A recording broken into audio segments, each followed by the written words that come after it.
looking for you. I'm always looking for you. I brushed it off, pushed it aside, but I couldn't hide. I was looking for you. Yeah, I was looking for you. I am a house surrounded. I am the silence in the road. Just a figure in the dark. As if coming for the storm. If I fall, you catch me. Rush me back up on my feet. Feel the strength inside of me.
Hello and welcome everybody to a wonderful Tuesday here at the HCK Beagles Racing League, where we got a great one here for you tonight.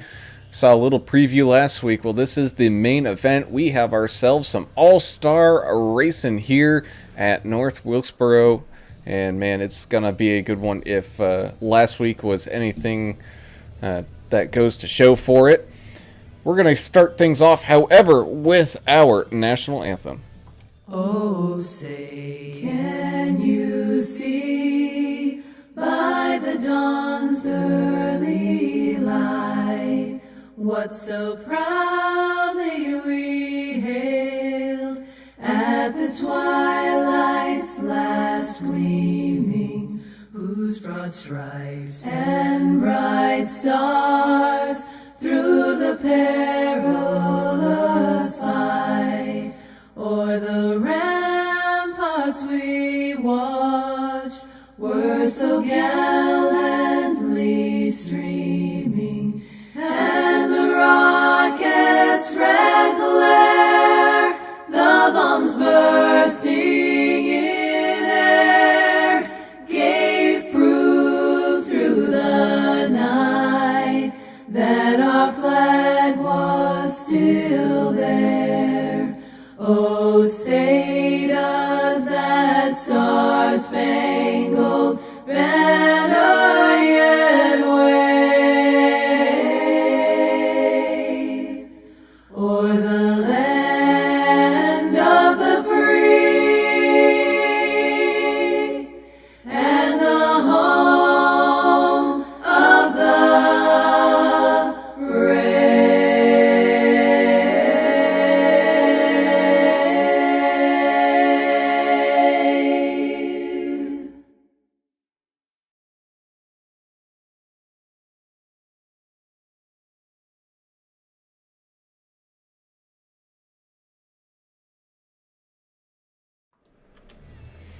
And thank you, everybody. Like I said, we're in for a great all-star race here tonight, all brought to you by Paints by Special Ed, our good friend Eddie Murray. He's going to be out there racing him, having himself a wonderful all-star race down there on track today. But yeah, we got a whole bunch of laps and a whole bunch of racing to get to, so let's start things off the right way. I am Alan Brown, and I am joined as always by Mr. Alan English. Alan, how you doing tonight, man?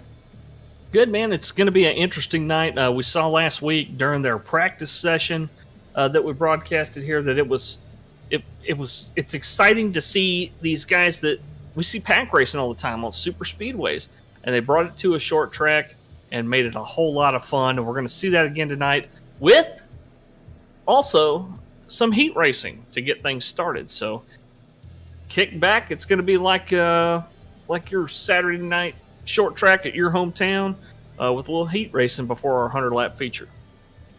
That indeed. And down there on pit road, we got Mr. Adam Turner. Adam, how are you feeling tonight, man?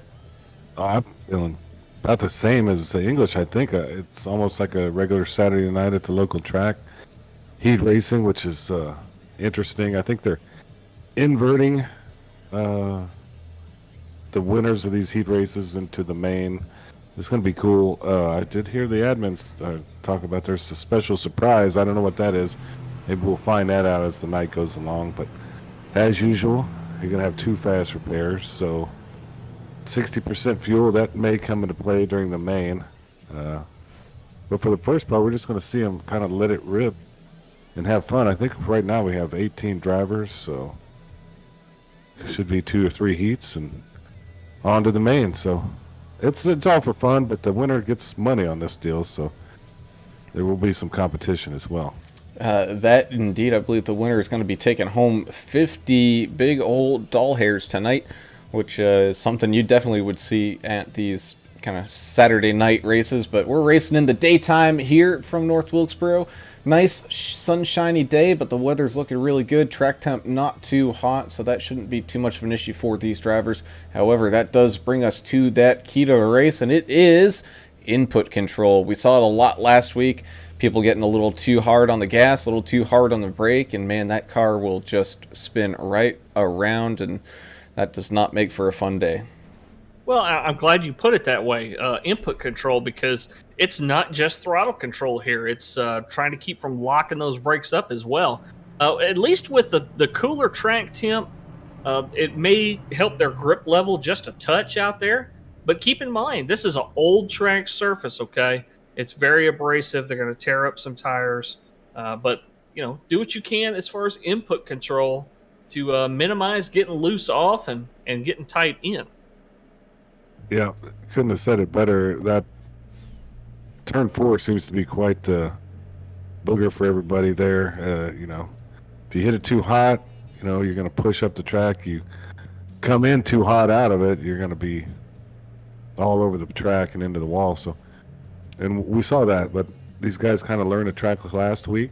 They're used to super speedways, but now they're at your local short track. And this is an awesome track, by the way.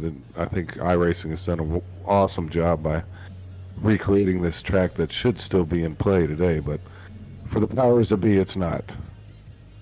Nah, but I mean, not only that, but we had quite a few people, just kind of watching the talk in Discord over the week and everything, and you got people like Kevin Winker. I mean, we saw him lead quite a few laps last week, and yeah, right now he's qualified 5th, so he's probably going to be in.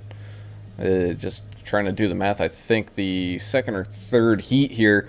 It just goes to show anyone can really pick this track up and really make it their own and get a good result here. Yeah, and Andrew Hansley, who's chimed in on Facebook, says that he put some practice in. He got a couple of laps even breaking into the 18s. So he feels a lot more comfortable and faster than he did last week. Gregor Turner saying, let's go racing, boys. And Albert Anderson, of course, joining us as always, saying, looking forward to some good racing tonight. Always a good show from HCK. Yes, it is, as we start to get gridded up here for heat number 1. And everybody getting all lined up here. We got Gregory Turner going to be starting up at the front with Stephen Naylor right beside him in that 5 truck. You got the 12 of Austin Johnson starting out in row number 2 with Mark Collins right outside of him. Then you got Cody Staten in that 15. He's going to be starting here in 5th with Eric Stoy in 6th. So the way it shakes out, we're going to have 3 heats of 6 trucks each. And that's going to set our field for the feature. Yeah, I think that's going to be perfect, too. I mean, just enough trucks out there to make it fun, and probably just enough to not get into a bunch of mayhem during the heat racing. So I'm looking forward to this, guys, man. This is something different we don't normally do. Oh, yeah. No, this is going to be some high-flying action that we normally get from... when we first did a couple of road races, or not road races, the dirt track, man, those were some fun races when we did those, and looking forward to some great bumping and banging action here tonight as we get ready to go to green flag racing here for the first time in heat number 1. The lights on that pace truck are off. All eyes on this first heat, and if you're any of these guys currently waiting and just waiting for their heat to start, go ahead. I'm sure they're going to be sitting. Oh, they're watching. They're watching and taking notes on like, hey, this worked out. Hey, that didn't work out. So definitely a great note-taking time here for those guys. However, that pace truck is turning down pit lane. Side by side we go. Greg Turner and Stephen Naylor across the line. Green flag is waving. Here we go. Green flag racing in heat number 1. Really good restart there, or first start, I should say, for the 5 of Stephen Naylor, as we got a wreck behind the entire field. Looks like Cody Staten and Eric Stoy having a little bit of an issue back there. Eric Stoy getting the worst end of that, so we got a little bit of a 3-car break up here at the front with Stephen Naylor. Mark Collins was able to slide up through as well, so Gregory Turner's sliding all the way back into 3rd already. Austin Johnson and Cody Staten kind of getting all tangled up in that mess. It looks like 12 of Austin Johnson got a little hit from the behind as well. Yeah, he got hung up in all of it there. He was kind of in the middle and got pinched every which way but loose. But, man, this is not going to hurt anything. We're going to have some runs here, but I think those guys may remember what happened there on that first corner. Watch that 25 truck of Mark Collins. He's one of your numb thumbs guys out there racing, and Richard G's pulling for him on YouTube. Thanks for joining us, Richard. Yeah, we just had Gregory Turner pull that move where he accelerated too hard coming out of 4 and spun that thing across this finish line there. Well, the good thing about only having 6 trucks on the track is these guys can get it back collected and get back in the hunt. They don't have to worry about getting hit by 36 other trucks coming by. That is also true, as it's now kind of 2 cars out up in front, and then you got Austin Johnson there in third with Cody Staten right behind him. Gregory Turner's going to have some work to do to try to catch on up as, Austin Johnson having a bit of an issue there, and that's going to bring out the caution as it did not get off the racing surface. It stayed out on the track, so let's go back and see what happened to the 12 of Johnson, and man, it's just what we thought. Maybe a little too much throttle coming off of turn number 4, and around he went. Thankfully, impact wasn't too hard there, but he's going to be able to come on down into pit lane and get things fixed up and try to get back out there. And who knows, this, nerves, especially in the first heat, you got everybody watching you. Nerves are going to be running a little higher than normal. So it's a good time to get reset, take a breath, and look forward to some more racing here in just a few moments. It's cool to see is these guys cheering for each other. The guys that aren't in the heat right now are watching and cheering on the other cats. Justin Lawson's pulling for Naylor right now. Lawson's actually getting cheered on by Kayla, so as soon as he gets out there on the track, we'll be able to see some racing. Well, I don't know how much cheering she's doing because she's heading off to bed and saying, "Hey, don't wake me up." Oh, she's gonna watch it though. She's gonna watch it. Might not watch it tonight. If she wakes up, she'll watch it. I mean, it's must-see TV at this point. These guys are in the All-Star Race. Yep. What about when you spin that thing out of 4 like we see so many times?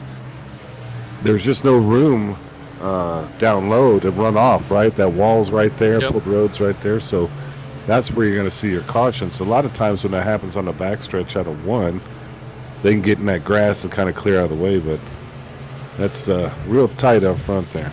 Well, and once it breaks loose and you're beyond the point of saving it, Alan, you're just kind of along for the ride, aren't you? I mean, once you overcome, that spot where you can save it, just hold the brake and pray you don't hit the inside wall. Yeah, that's 100% correct. This track is not. You can actually kind of see it more on this blimp cam.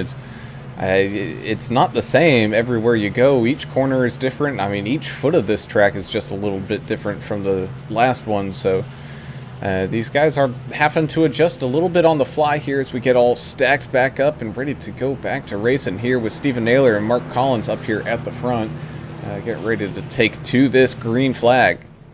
Miss Carroll's cheering on Andrew. Miss Carroll, you're going to have to wait till heat number 3. That's when you're going to see Andrew Hansley the 4th out there running as the pace truck's off.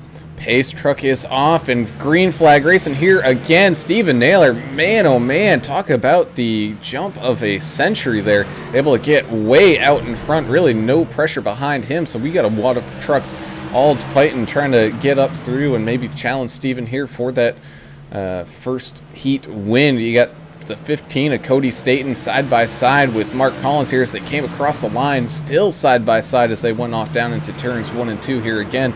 There comes that 4 of Eric Stoy. We saw him use some interesting tactics the other day. He was really running that inside line, trying to make that one work at oh man, what was it? It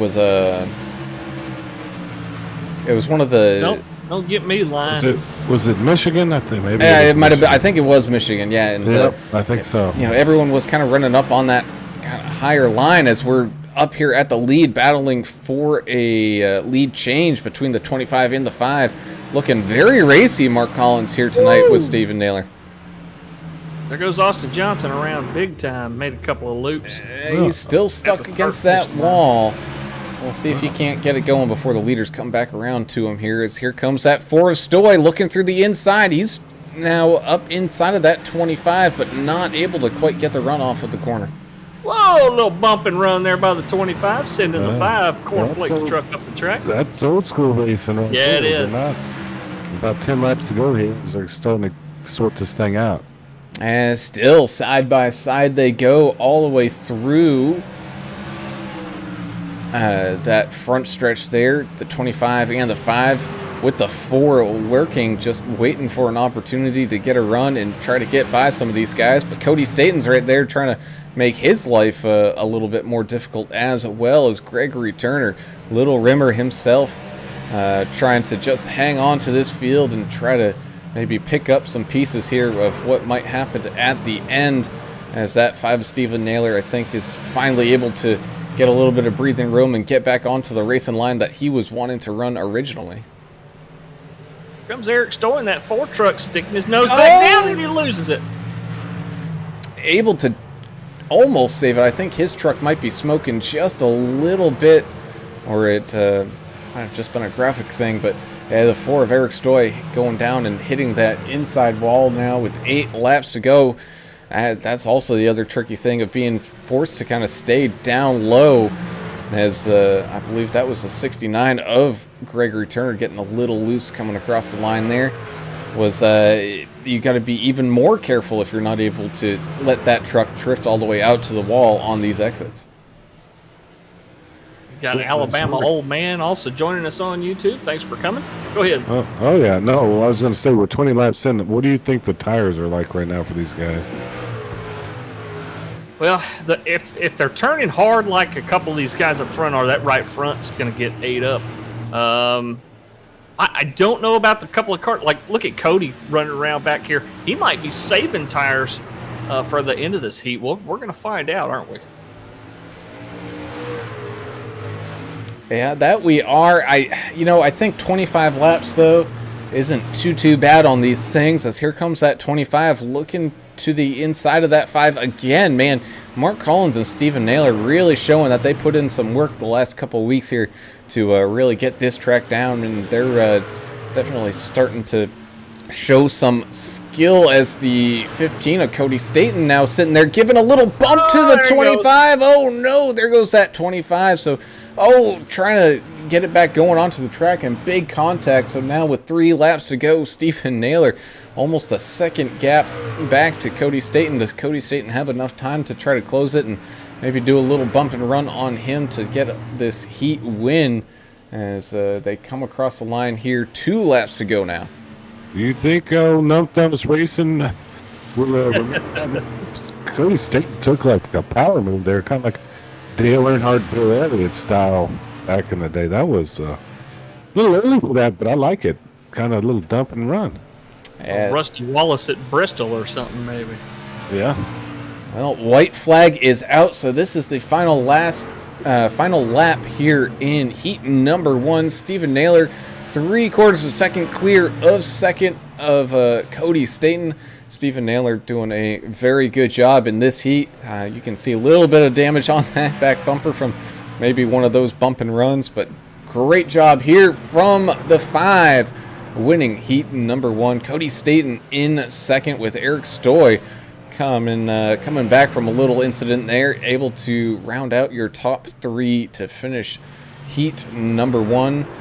You also had that 12 of Austin Johnson tried to make a little pass there at the end, but not quite able to do so. So now we move on to heat number 2, where we have the 20 of Justin Lawson starting up at the front, and Eddie Murray, our proud sponsor here tonight, Paints by Special Ed, starting there in second.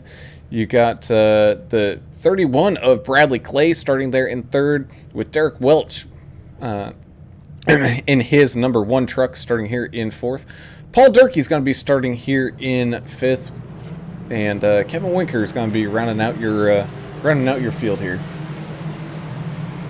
So I don't want to say it doesn't matter where they finish, because it does, but there's going to be some inversion and stuff that happens later on. So get ready for that. There's going to be some field flipping going on. And Angry Indian 89, thanks for joining us on Twitch as always. We appreciate you. And Justin Lawson said 25 was eating cornflakes on that last restart. Talk about with the 25, kind of give the 5 a shot. Good eye on that if you were watching, for sure.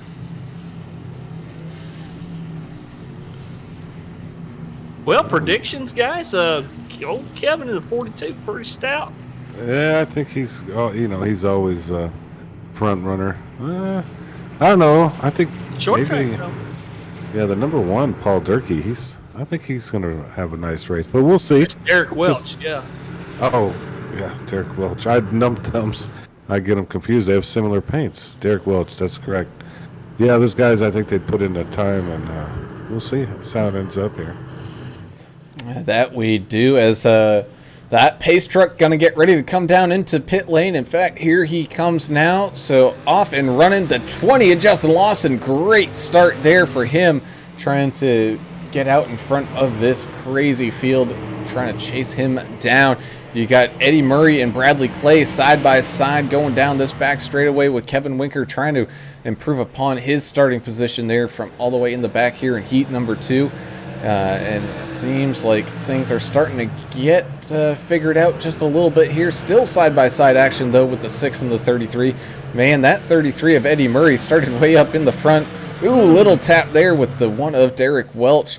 But he did not have the restart that he wanted. Ended up going all the way from the front all the way to the back. So now we got battle here between the 31 Bradley Clay and the 42 of Kevin Winker. And man, you called it there, Turner. Got to watch out for that 42. And I think you called it as well there, Mr. English, that 42 of Winker. He can definitely fly through this field if he wants to. And just like that, he's up into second, and he's now trying to chase down that 20. Yeah, Adam was mentioning the 1 of Derrick Welch. The 1 of Derrick Welch is not afraid to go up there and rub some people. And he's been using that bumper some. I love seeing that short track. What's surprising to me right now is how the 20 of Justin Lawson is just seems like he's got a steady pace ahead of everyone. I don't know if he's burning his tires up or he's just that much better than these guys right now.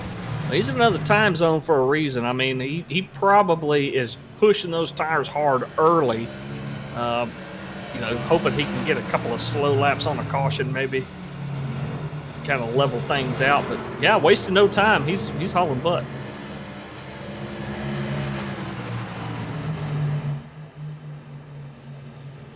Yeah, you're definitely not kidding there, as we're just a few laps into this race. We start to continue to work on this heat. Why is that not showing up? The 31 is running that low line, trying to make it work. It's not going to get him around the 42, I don't think. But it's definitely helping the 6 catch up to him, as the 6 kind of went low and took that line away.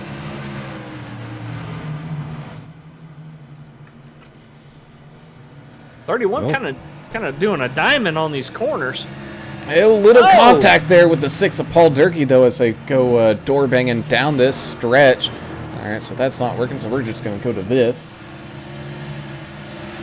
Yeah, the computer never wants to work. You just got to slap it around every once in a while. Adapt and overcome. We got it. Yeah, sometimes heat racing kind of throws overlays for loops now and then. Yeah. And even that doesn't want to work quite right, but as of right now, that's okay. As that 20 of Lawson still way out in front, but Kevin Winker is slowly, ever so slowly, trying to reel him in. As we got the 1 of Derrick Welch back up to that back bumper of the 6 of Paul Durkee. You know what it's doing? It's still got last heat's names up there, and it's trying to put this heat's names on top of it. That's what it looks like. Ooh, good save there from Derrick Welch, getting loose through turns 3 and 4, able to kind of save that and bring it back around, as Bradley Clay is feeling some pressure here from that 6 of Durkee. Man, Durkee's been doing pretty well here the last couple weeks. He's been definitely putting his name out there, saying, hey, I know some of these guys like Lawson and Winker get a lot of the attention, but I'm out here racing too, fellas. Yeah, Bruce Muehlberger joining us again tonight, saying good evening, everyone, and let's go number 42. Thanks for joining us, Bruce, as always. Ooh, 6 got a little bit loose. Yeah, he did. You can hear him running that throttle as he goes to the inside of the 31. Almost almost a little bit of contact there, but able to keep it off of each other.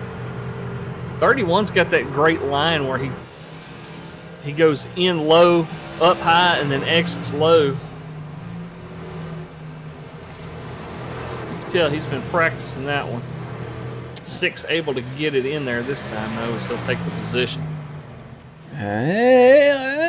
Yes, he is. As a 31 tried to make a last-second charge there, kind of exiting the corner, but not able to do it. So now the race is on up here at the front. Can Justin Lawson keep Kevin Winker at bay? The gap is now just over a second, about 1.25 seconds. It was right around 2 seconds, so Winker has been eating that time up. Problem is, he's only got 9 more laps to go. Yeah, well, 9 laps here, he's going to go by pretty quick. So we'll see if he can finish the task here. But, it doesn't really matter. It's kind of a test run for the main, and I think Winker's going to run from the back of the main probably to the front at some point. That's a good one to keep your eye out on for. Well, he's making a little bit of ground on Lawson. It's less than a second, but a second here, that's a pretty good ways. As he starts to run into some lap traffic here with the 33 of Eddie Murray. Looks like Eddie Murray will just go high and try to stay out of the way here, but even just that little bit of slowdown was enough to, close that gap just a little bit, but cost him a 10th. Yeah, and that 10th in 6 laps, I don't think is gonna quite do it, but it's gonna be close as we come down to this finish.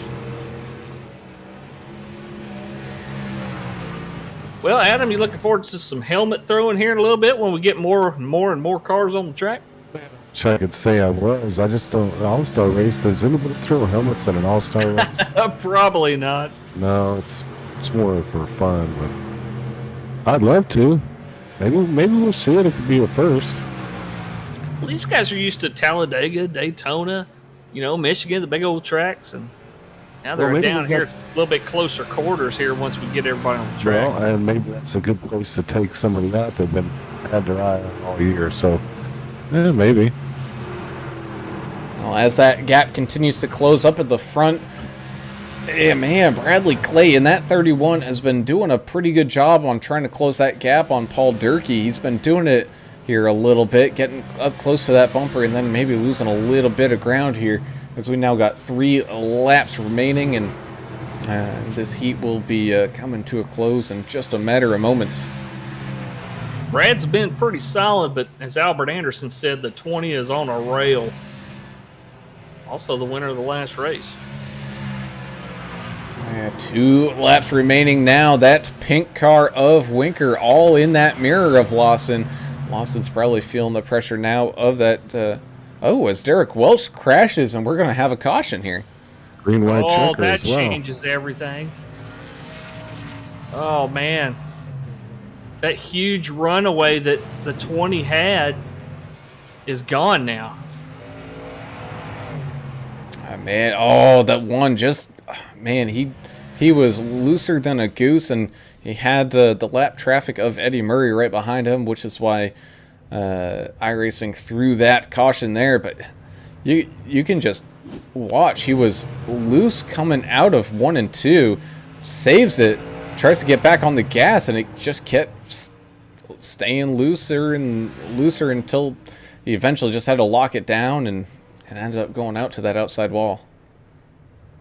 Adam, we talked a little bit about that earlier. Once you get to that certain point where, counter steering is not going to help you, even if it snaps around, you see what happens there. Welch got in that outside wall.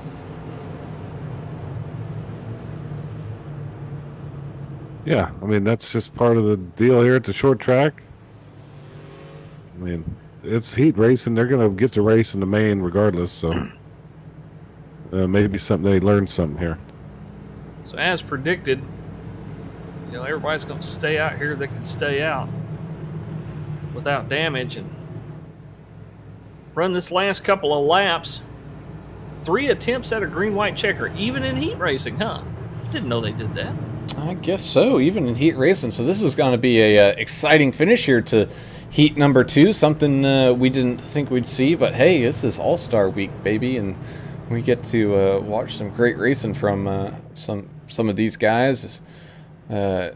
Everyone able to, like Eddie Murray, get his lap back and not coming down into the pits, however, but he's going to be able to get back up there and try to fight for, who knows, a podium finish or something. I mean, Paul Durkee was looking very strong all this race so far.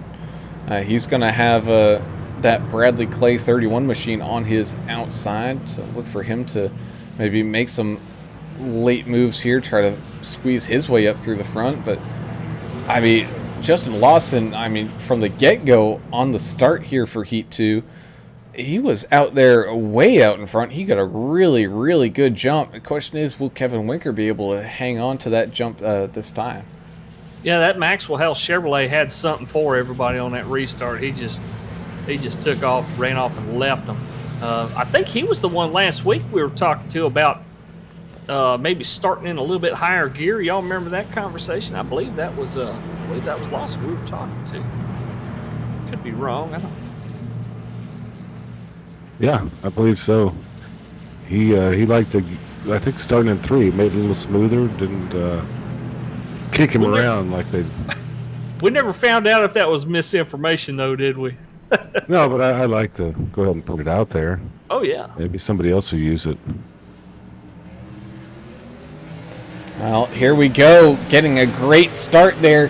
Green-white checker finish here for heat number 2. That 20 of Lawson able to squeeze out in front, but not as big of a gap as he had last time, as Kevin Winker battles with the 6 of Paul Durkee, trying to get out there and chase down that 20. But we're going to be coming across the line. Contact here between the 6 and the 42, and they're going to be spinning across the line, but the leader took that white flag.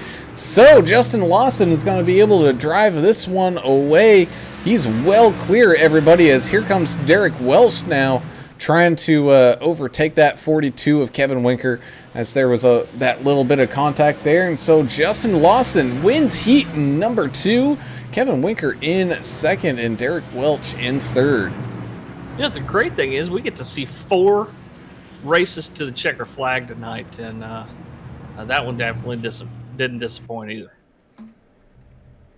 No, it did not. So here we are now with heat number 3. I believe this is our final heat of heat racing. So we got Rodney Griffin up at the front in that 97 with the 110 of Richard Michelob Gray. He's going to be starting there in second. Andrew Hansley in that 24 is going to be starting here in third, with Zach Staten starting in fourth. Cale Turbeville, he's going to be one to watch here in this heat. He's going to be starting here in fifth, with Brandon Coleman starting in sixth. So Joshua Moore saying, "Let's go Team America" on YouTube. Justin saying, 42, let's go. And Numb Thumbs Gaming Community saying, boo, number 1. I guess they didn't like how Derrick Welch finished, but they get to pull for another one of their teammates out here tonight in the 110 of Richard Gray, starting first row on the outside line. Yeah, and these guys give each other a hard time if they don't perform. I mean, it's like they're Yeah, fighting they do. each other. Yeah, what's Michelob doing up there so high up in this one? We'll see how he does it. He's Doesn't more he of know a. they're inverting later? Not Well, right I now. don't think he knows what he's doing. Doesn't he normally do the super speedway? He's like super speedway master. I'm not sure how he is here. I mean, I wouldn't say super speedway master. Sorry, he just likes to run those. Yeah, I noticed something about the Team America paints tonight. They all look like a kid drew it with a crayon. You notice that? Yeah, there may be a story behind that. I bet there is. I bet we'll catch it later. Oh, I'm absolutely sure of that, as the pace truck makes that dive coming down into pit lane. Rodney Griffin and Richard Michelob Gray up here at the front. Away we go. Heat number 3 now underway. And we got ourselves some great racing here. Heat number 2 out in front, that 97. But, man, we had a cluster of trucks back here almost 3 wide as we went through turns 3 and 4. Oh no, there goes the 24. Great save there from Andrew Hansley, able to save that one from absolute catastrophe right in front of everybody as the 110 of Richard Michelob Gray goes down through the grass now too, getting a little too hard on that throttle coming out of that corner. Nice save, Richard. Yeah, Derrick Welch said he was having major wheel problems last race, and Numb Thumbs Gaming community still said you're fired, so no sympathy. Oh, none whatsoever as Rodney Griffin continues to lead here as Zach Staten sets fastest lap of the race. I think now that he's got some clean track in front of him, he's going to try to make a charge up here towards that 97 with the 64 and the 54 sitting right there behind him as well.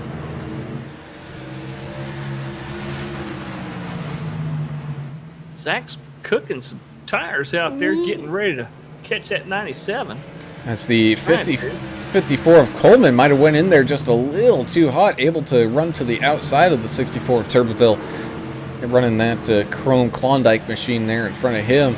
That's a sharp truck there. Yes, it is able to avoid a little fender bender going down through turns 1 and 2 there, but a lot of work to be done here as Cale continues to try to work on that back bumper of Zach Staten. English, you just like the ice cream. It's true. I mean, look at the truck. It is a nice looking truck, but I know what drew you It looks to like it. it looks like a Klondike package. I mean, it's square. Yeah. The truck is square. It's Yeah, you're getting hungry, aren't you? yeah. I'm telling you, man. Another good-looking truck, Andrew Hansley, just kind of hanging back. If some kind of disaster happens, he'll be there to pounce at some point.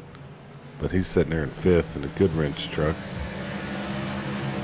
That he will, as Rodney Griffin maintaining that right around half-second lead here from both Zach and Cale as we now under 20 laps to go in heat number 3. Going to be coming across the line. It'll be 17 to go, which we've seen, Kevin Winker able to close up a whole lot of ground and not a lot of laps. So definitely look at these guys to maybe make a late charge here as Brandon Coleman slowly kind of fading off of the pace here as the 64 looking to the inside of the 88. Here we go. Got some racing action here for second, and this is what Rodney Griffin wants to see, is these guys go side by side and racing it out. Oh, 100%. If they're fighting each other, they're not going to catch you. Oh, as the 88, a little loose going into the corner, a little loose coming out of it, taking a ride down through the grass. He's going to be mowing the lawn there for just a little bit. Light tap to that inside wall, but all of that, it checked up the field, and Rodney Griffin able to drive out in front. Not too much of an issue there for Rodney now. Got a second lead over Cale, but we know Cale, he's one of those sneaky good guys here at these short tracks. Definitely a big-time dirt race driver, and if he starts getting into that slidey slide mode, you can be certain he's going to be making up some ground. You can get up there and steal one for sure. Kevin Winker saying, "Let's go, Zach, Team America." I almost said it right before Zach spun out, so you can't blame it on me. It wasn't the curse of the broadcaster this time, but still pressing on. Anything could happen, as we saw in the last heat. The green-white checker. That is also correct. We might see another one of those, but field a little strung out now. Still got some races going on here, like Cale trying to chase down Rodney. He's done a pretty good job of it so far. Already closed in that gap pretty well, about half second now. Richard Michelob Gray is having a little battle here with the 24 of Andrew Hansley. Looking to the inside of him right now. They're going to be side by side going down this back straightaway. So that's an interesting fight there as Michelob looks like gets the best of him for the moment. And Hansley with that throwback scheme that he teased us with last week. It also looks like doing it for Dale.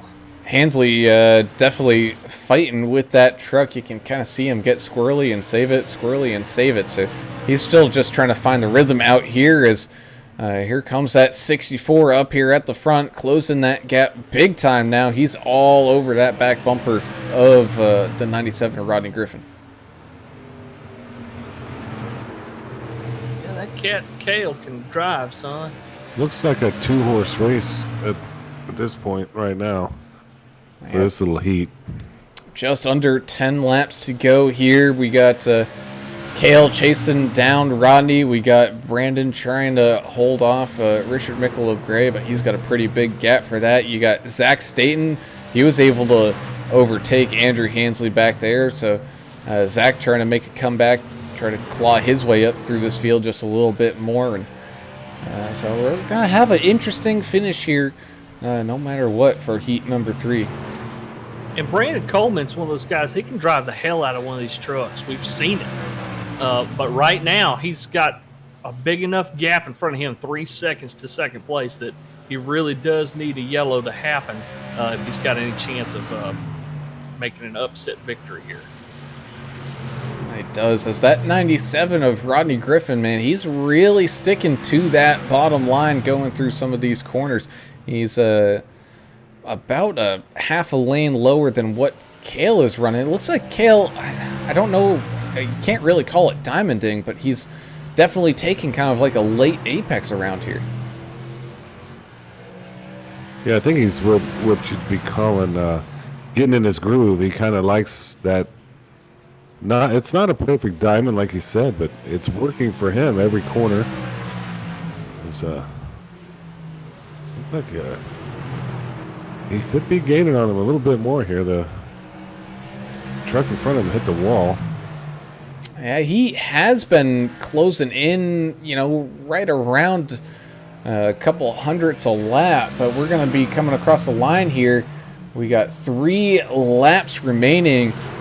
Time to see what Cale has left in those tires, left in those tanks, as he starts to get all slidey, loosey-goosey going through turns 1 and 2, going down this backstretch, and now into turns 3 and 4, trying to figure out a way to get around this 97. He's looking to the outside line, maybe trying to put a little pressure there, maybe make that 97 and make a mistake, and say almost goes side by side, a little bit of a run. He is there on that outside corner with that 97, so we're side by side here for the lead with 2 laps remaining as the 97 makes the mistake that he did not want to do, and Cale Turbeville driving it like a dream there up on that high line, able to overtake Rodney Griffin as they came across the line to get that white flag. So what would you do for a Klondike bar is try to force that other guy to make a mistake, and that is exactly what Cale did to pick up the win here in heat number 3. Brandon Coleman able to pull out a 3rd place finish with Rodney Griffin hanging on for that 2nd. Looked like Cale pulled just enough air off the spoiler off the right rear of that 97 machine that I think that may have made the difference. He just stuck that nose right down there close to that spoiler, and that's when we started to see the tail of the 97 go around. Well, I think the 97 was started looking his rear view and driving with his rear view. But either way, heck of a race. That indeed is. Looks like we got ourselves a little bit of a warm-up session to kind of get things all back and going. Just kind of looking at the time here. I believe everything is going to all 100 laps are going to be held here after this, with the entire field inverted. And so while we're here waiting for that, let's get an interview in. Who do you boys want to pull up? Oh man, I haven't got my mandatory federal 15-minute break yet. So let me look. Y'all want to pull up Cale and see if he wants to talk about that? Let's talk about his paint job too. Let's talk about that pass as well. Absolutely would love to if I can. I'm looking. I can't find him either. I cannot find him. All right, next man up. Man up. We'll pull. How about Lawson? Yeah, pull Lawson over. I'm gonna bring him on up, guys. If you're ready to talk to him. Yeah, go for it. Down here. There he is. There he is. Justin Lawson in that 20 truck. Saw you have a great race here last week, and now trying to put in some little warm-ups here before the main event. How you feeling going into this final All-Star race, kind of going through? A little nervous, a little excited. Just can't wait to get this thing going.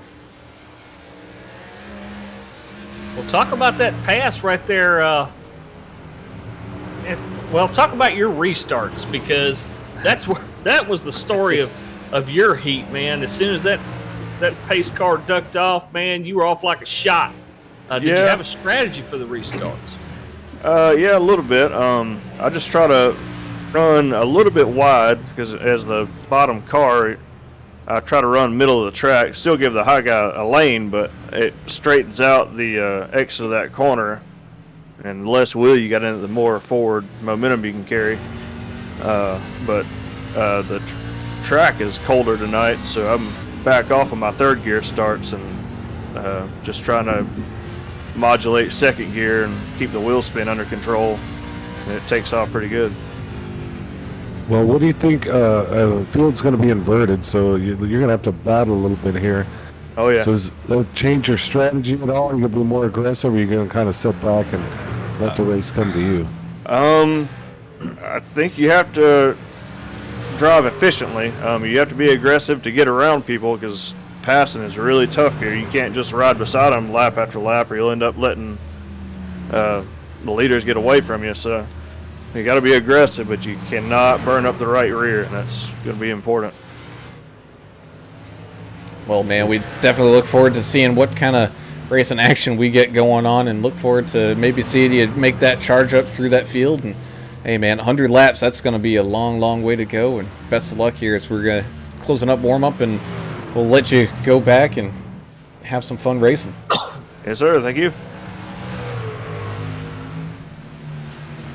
All right, a little bit of insight there. What about our race sponsor, Eddie Murray? Check him out on Trading Paints by Special Ed. We have a link to his Trading Paints website in the promo post previewing today's All-Star Race. So if you want a direct line to him, go check out that post on Facebook. Click on that link, and you'll be connected with him and send him a message. Yeah, you can never get enough of some of these cool paints that Special Ed does. So that's definitely something you ought to do. We got about, it looks like 30 seconds or so before they're going to start gridding up, and I got to take my mandatory federal break. You guys know I'm allotted the amount of time. I'll be back in a minute here just to join y'all. We'll be here.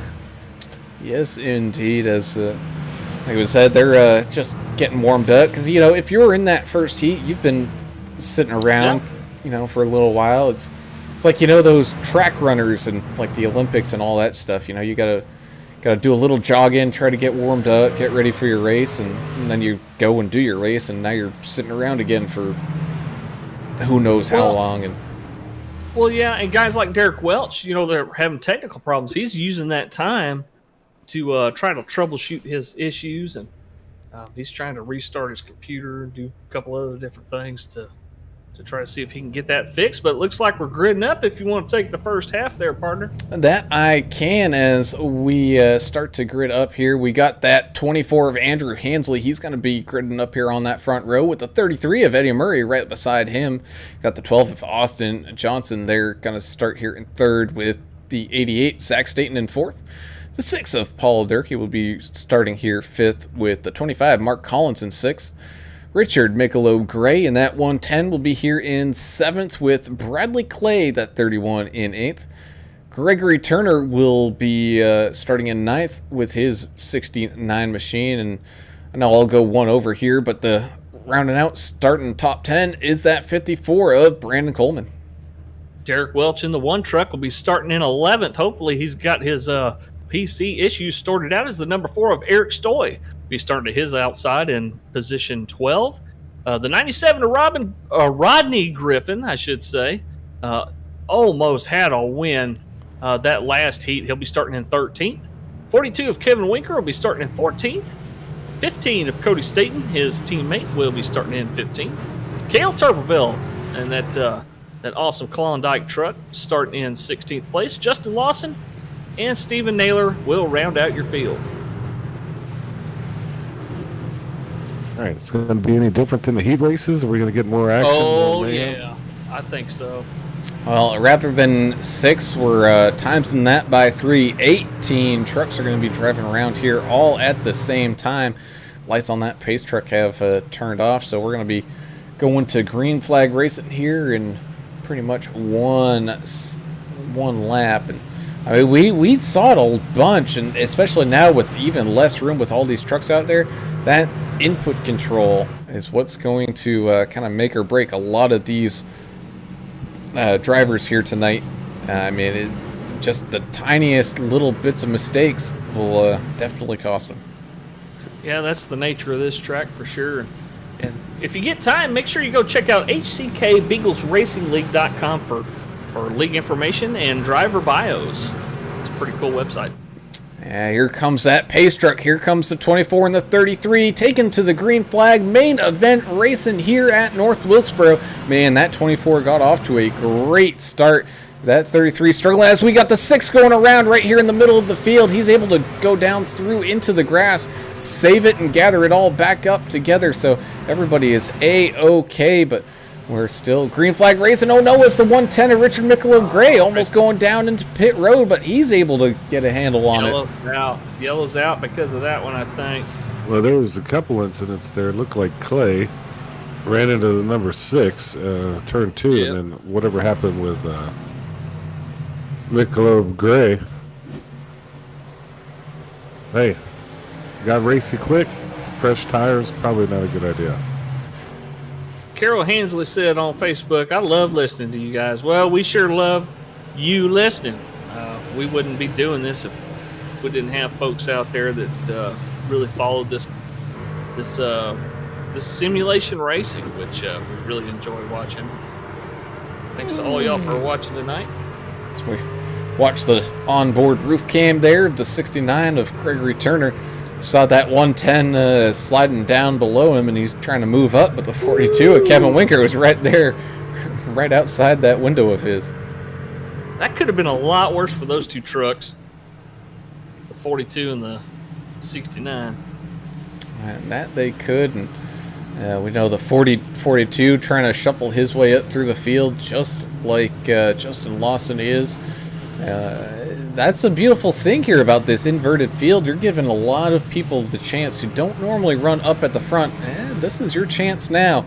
If you can just kind of keep it together, those guys that need to come up through this field, they got a lot of work and a lot of passing to do, and this is a really good chance to, who knows, punch that all-star ticket win. Yeah, you got to make them earn it. Those guys that are in the back, and when they invert this stuff, that's makes it more fun. It's an all-star race. It's for fun anyway, but I think it's going to make for some stuff we're not normally used to seeing. Just a little bit different style of racing. Well, next Tuesday night is March 1st, because if you remember, we're in a short month here of February, so March 1st is already coming up next Tuesday. And we'll return to the super speedways as iRacing Super Speedway will be our setting. Numb Thumbs Gaming is sponsoring next week's race. It's going to be 70 laps at iRacing Super Speedway. Talk about night and day compared to this week.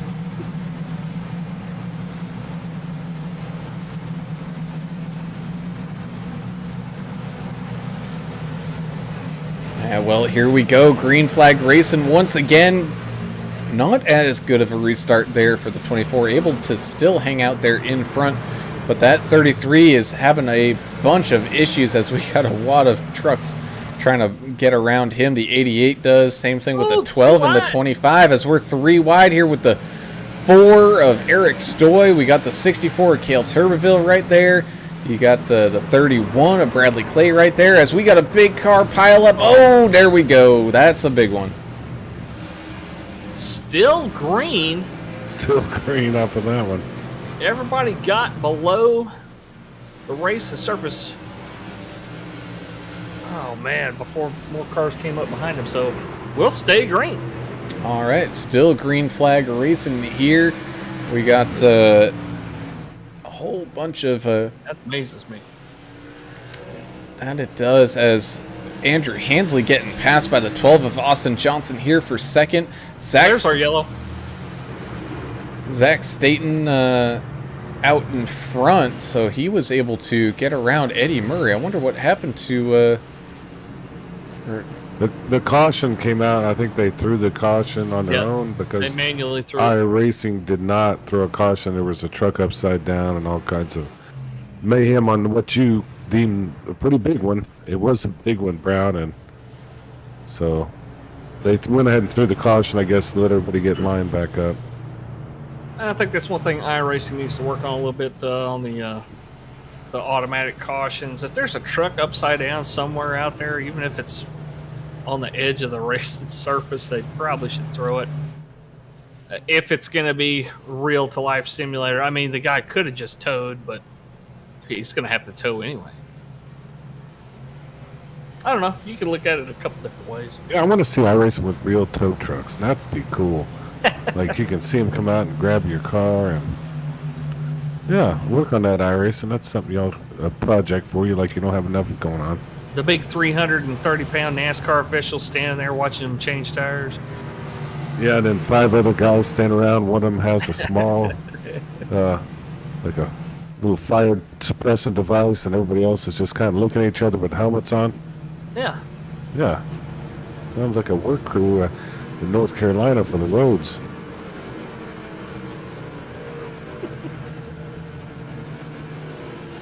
Looks like Brandon Coleman getting a lap back there in the 54 truck.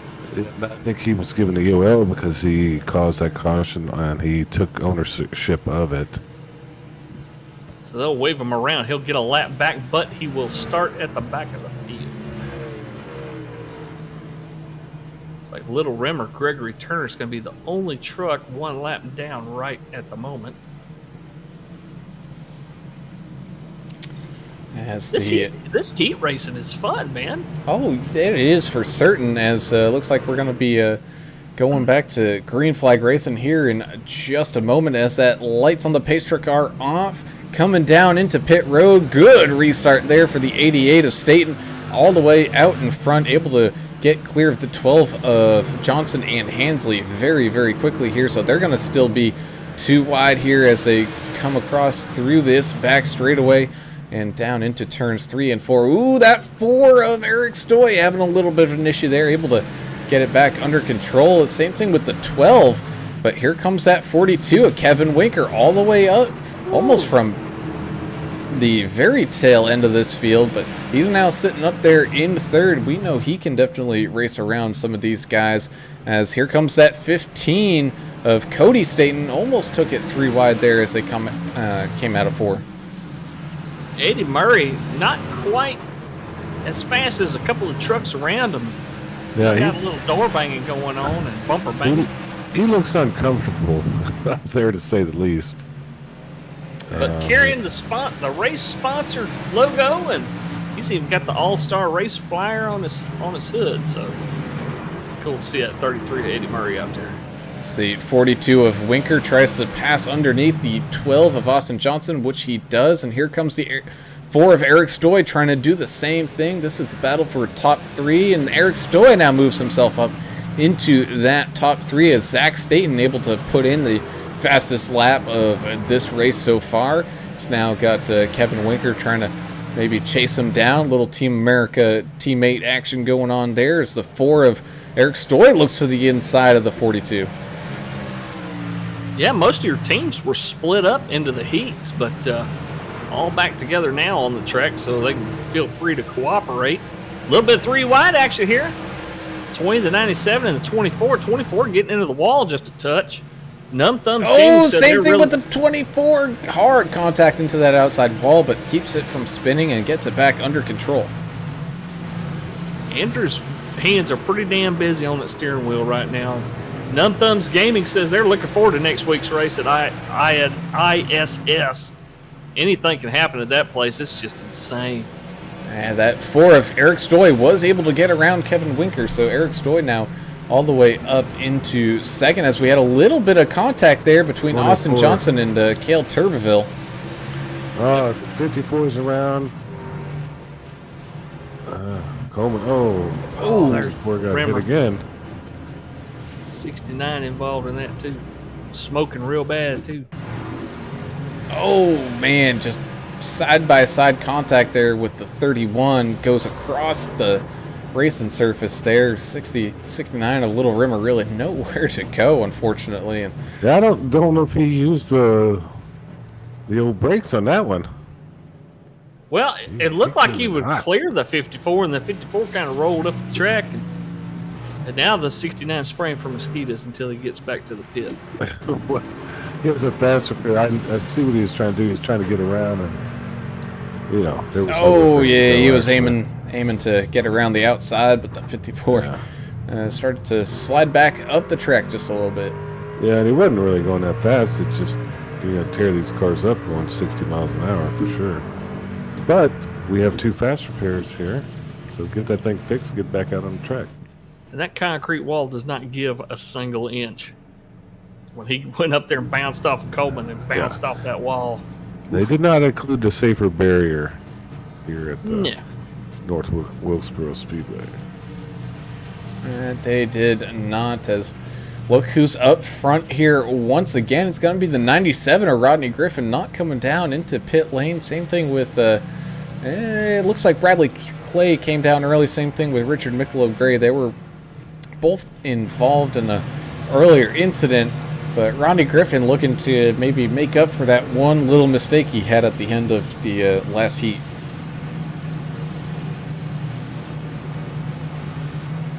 How many stops you guys think we're going to have? I mean, at least probably, I don't know. I would say we're going to have 3 stops. Well, it just depends. I mean, are you talking caution stops or like necessary has- stops? Or? Yeah, that has a lot to do with it.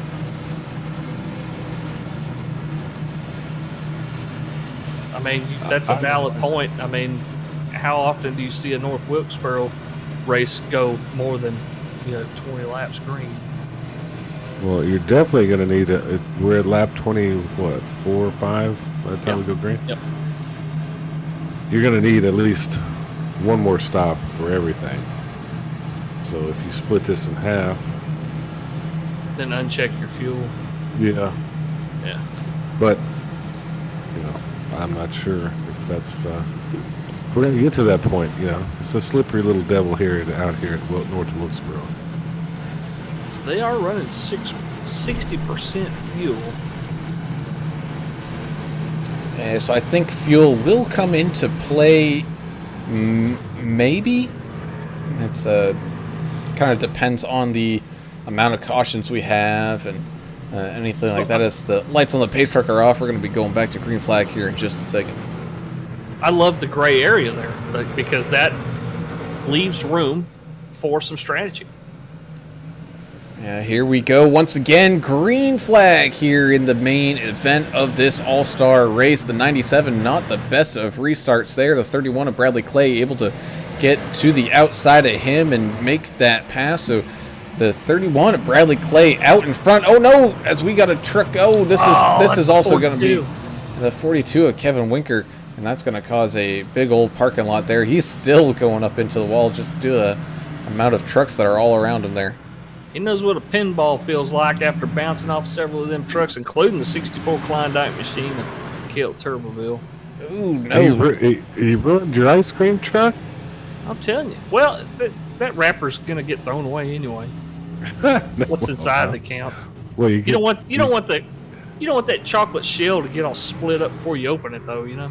Right. Well, you got 2 more cracks at it. It can polish that thing up. Ooh. Get you a nice new one. I think the 42 had a little help from that 64 to go around.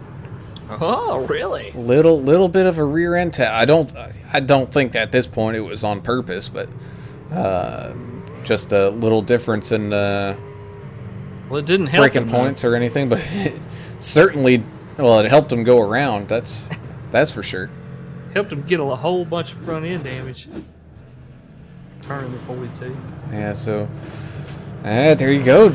3 of our, or at least 2 out of the 3 of the people we were looking at maybe making a great run here up towards the front. Both the 42 and that 64 all getting involved, having to come down pit lane, and they're shuffling their way backwards through this field as the 31 of Bradley Clay is now going to be commanding this restart with the 97 on his outside. Yeah, and I got some bad news for you, Mr. English. Yes, sir. 64 of Cale Turberville, he decided not to do fast repair. So Oh, the wrapper no. on your ice cream is still crinkled, Oh, and the chocolate is ruined. the ice cream's leaking out. It's probably Well- melting because he's going to be overheating here. I don't know. Maybe he thinks wants to save those fast repairs, which is probably smart if he can at least stay somewhat near the field here. I mean, we're not a third over yet in this feature. And now look who you got up front, as Mr. Brown mentioned, Bradley Clay, who had a pretty solid race in his own right earlier. And then Rodney Griffin, who finished second in his heat. And Zach Staten, who got involved in a wreck in his heat, 1, 2, 3. So, might see some different names sneaking their way up in here late in this feature. I You love might, this heat and racing stuff, man. It's been a lot of fun so far. Well, how they've inverted it, yeah, I think it's pretty cool. But Bradley Clay, I've seen, has been super aggressive. I've seen him hit the rear end of a couple of trucks, working his way up there. So he's up 7 spots. So Well, our buddy Albert Anderson said that, man, green flag pit stops would be really, really insane here because of the really, really tight pit entry. That's something we haven't discussed tonight, although it's not looking like we're going to see a whole lot of green flag stops. Yeah, probably not, as that pace truck comes down into pit lane. And here we go, green flag race once again. That 31 out to a great restart here with that 97 trying to hold off on that outside line, the 88. But another Two numb turnaround. thumbs guys just went around the 1 and the 110, separate incidents. Same turn. Coming out of 2. now let's watch the 110 here. Oh, little tap there from the 33 of Eddie Murray as the 110 was trying to slow up for that 1 of Gregory Turner who went around. Let's see if Gregory Turner might have had some help there. And That was Derrick Welch. oh, yeah, he was big checkup right in front of him with the 5, and he just slammed on those brakes. And like we said, you gotta be careful if you just a little too much brake pressure there, and whoopsie daisy it goes. Yeah, he's Yeah. fighting some wheel problems, so go ahead. It's like, no, I'm just going to say the 33 or special paints by Ed truck. He kind of got into Richard Gray there a little bit. But, you Well, know, we know he knows how to paint a truck, so he'll get that. yeah, at the free truck. paint job for Richard Gray maybe. But I think Richard Gray's happy with his Michelob paint scheme. But Yeah. that's what racing, man. Everybody gets tight. Real racy off of restarts. Once they settle in, that's where we see good racing. It's the restarts and stuff like that where we're starting to have issues. As someone who did pretty well in heat number 1, looking for him to make a run here. He's back nose to tail right now with that 25 of Mark Collins, who they had a great battle, and that's the 5 Stephen Naylor driving that Kellogg's truck. He's right now up into 7th, up 11 from where he started in this final main event here. Definitely looking forward to seeing him maybe try to drive up through this field, but he's still got quite a few trucks to go. Love that old Texas Terry Labonte throwback paint on the 5.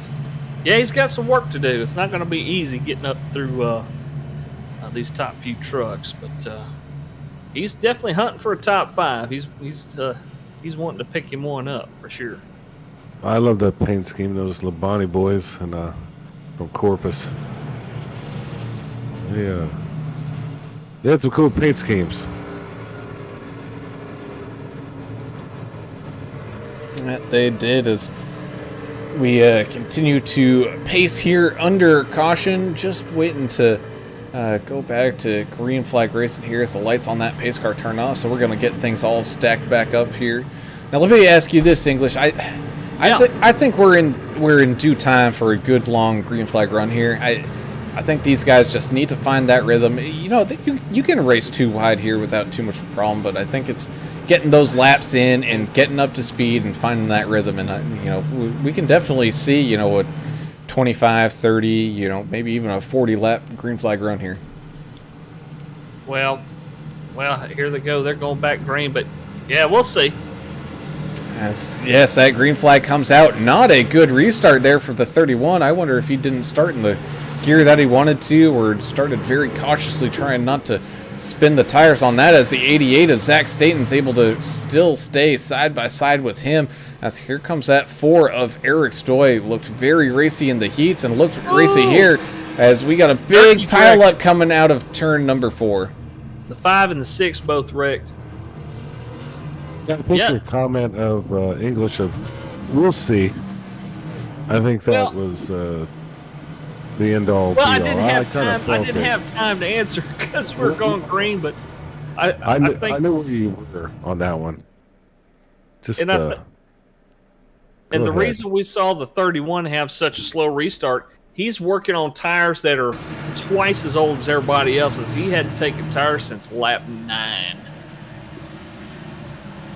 Oh, the 54 involved in that. Same thing with the 5. Man, I tell you, we got to stop talking about some of these guys that we're expecting to do well here. As the 5 goes around, what happened there was the 5 drifted up the track just a little bit, just enough to get to that back quarter panel of the 6, and that just caused a whole chain reaction of mess.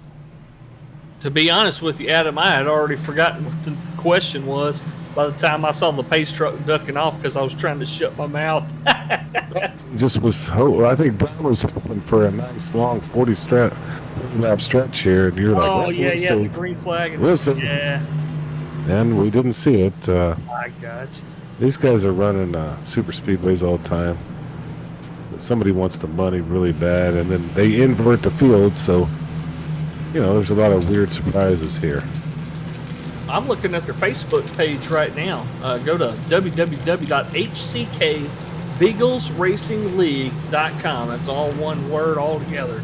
And you can see their standings, race results, driver info. You can connect with them on Facebook. I mean, they got the links all there. You can see,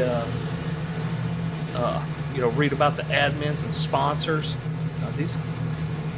There's few leagues that have as many sponsors and as many quality sponsors as HCK does. So go to HCKBeaglesRacingLeague.com and go to the sponsors page, and please try to patronize some of these places because they're really putting their name out there, trying to get a little bit of extra business on this virtual platform. So check it out, guys.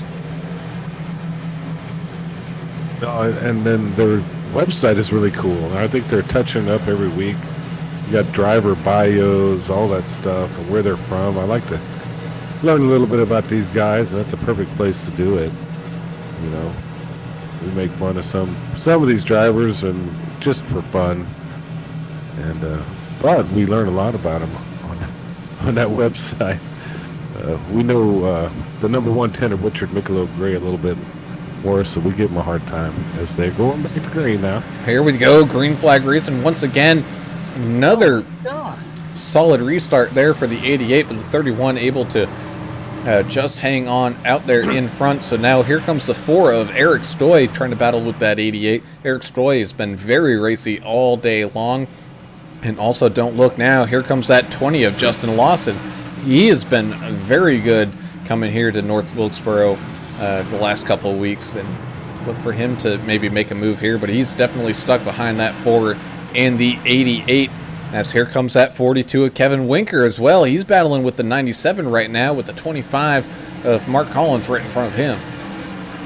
I believe the 12 of Austin Johnson may have passed on the... Oh, we got truck around. It's the 25. Stacking up behind him.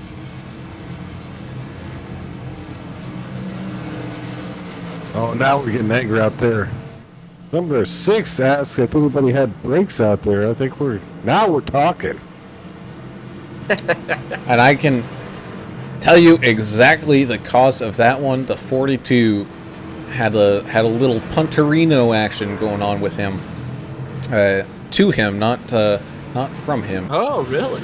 Yeah, it's the and he ended up drifting out wide and up into the 25. It was actually the 97 of Rodney Griffin getting into the back of the 42 just enough to push him up half a lane and into that 25, who then proceeds to block the racing surface and pile up it goes. Yeah, looking at that restart, I was going to mention something about Austin Johnson. It looked like he passed somebody before the start-finish line, but it looked like he gave that position back after they had taken the green flag. I don't know if he was just trying to avoid something there, and they cleared his flag, and he gave the position back to the 54 Coleman. Man, I hear some. I'm listening to the race chatter. I'm sorry. I think Mount Thumbs versus Team America. Team America might be the issue. The next full races. Well, I tell you what, each of them got a few cars out there tonight, or trucks, I should say. They found each other in close proximity a few times. And that they have is, we take a look here at the number 1 of Derrick Welch. He's got a teammate there, the 110 right behind him. Trying to look through here to see who else. The 25 as well as a teammate there. Oh yeah, that 25 of Mark Collins. Looking, he's been looking fairly well here. I know ran into some issues in the heat, but he's been racing up front a good chunk of today so far.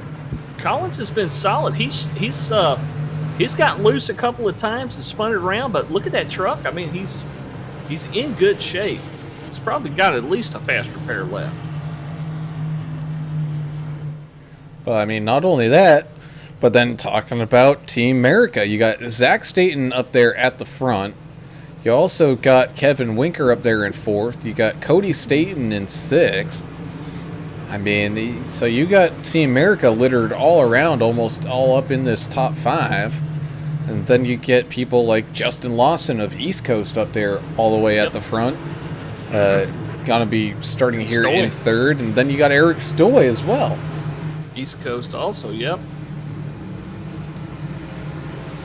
I love the team concept. This is one of those leagues that does it pretty well. Yeah, that's where the fights begin. Team on team, like the outsiders. That's where they're settled. Somebody's gonna have some chains and brass knuckles by the end of this thing. Outsiders, really.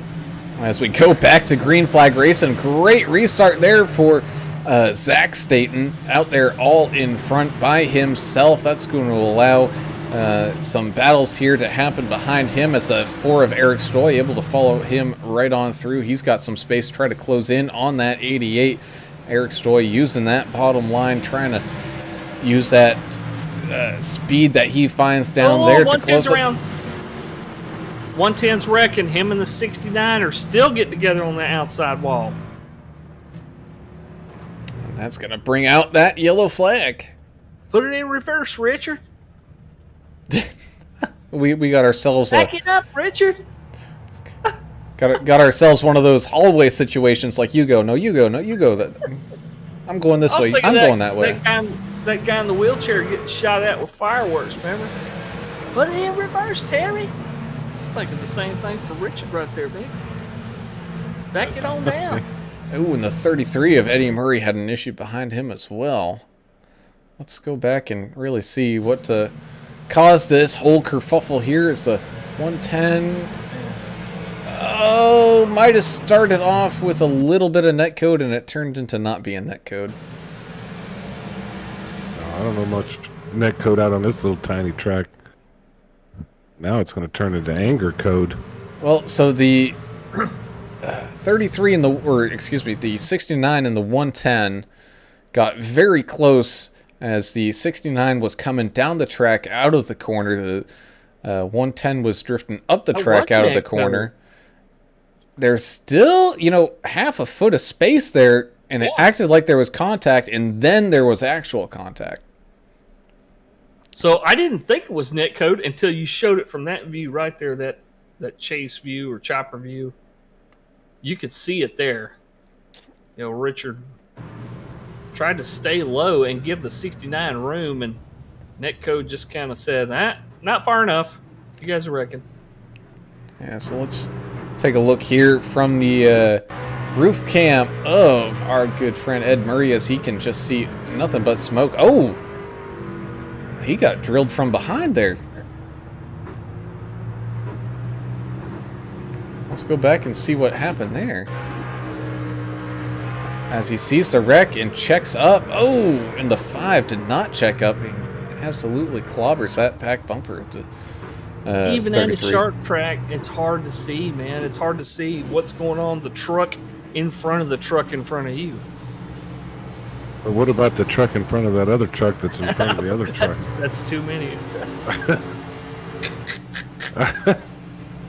You got me on there. Oh, they're arguing on the radio about this and that. And that goes with what Albert Anderson just said on Facebook. He said there may be some laying on the hands after this race. Let's throw helmets, guys. There could be I some mean, people I wouldn't have throwing thought hands. in the All-Star Race of all races. yeah. I mean, God, I thought this was for fun.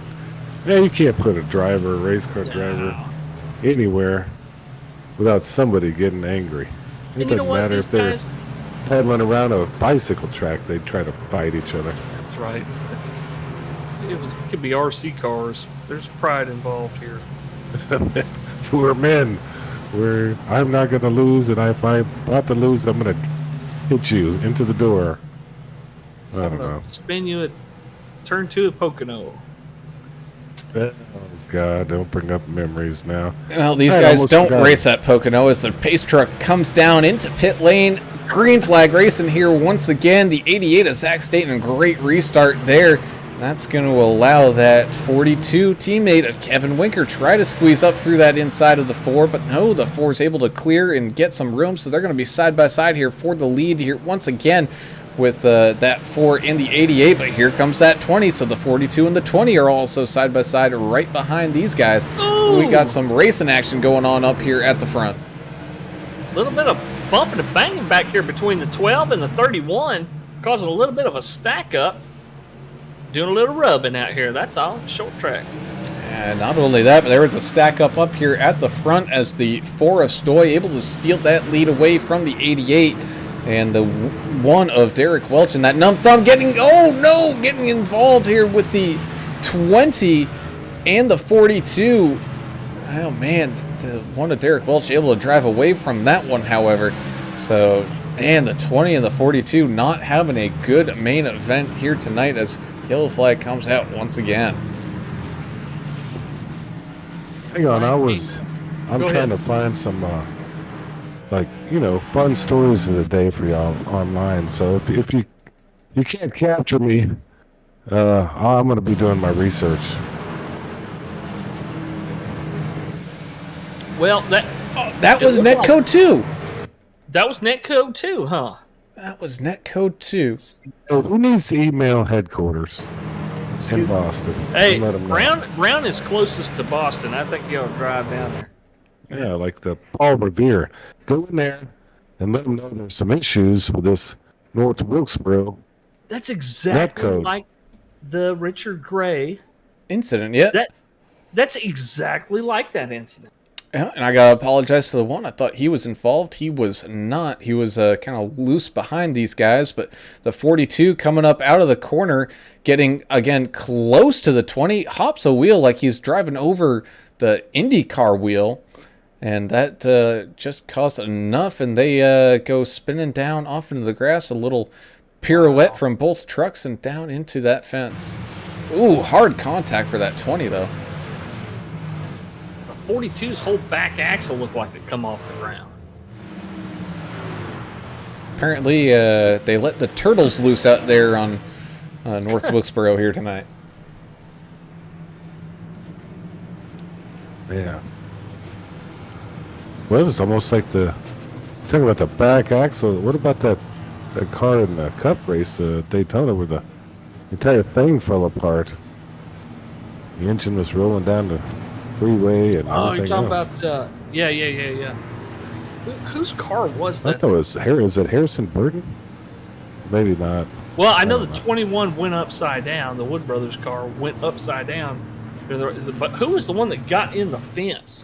That was that. And That the might have been engine came Xfinity. out, everything. Yeah, it was wild. Oh man. Almost killed Michael Jordan over there. Yeah, that was the Xfinity race. Yeah, no kidding. He was standing by his Yeah. RV and had pieces of car flying over there towards him. Very lucky that. That's why they turned make out the you. way it was. They make everybody sign that waiver when they come in the gate. Yeah, especially the guys that had 5 or 6 tall boys before going in. Well, They looks said, like "Ooh, we're time gonna. to do something dumb."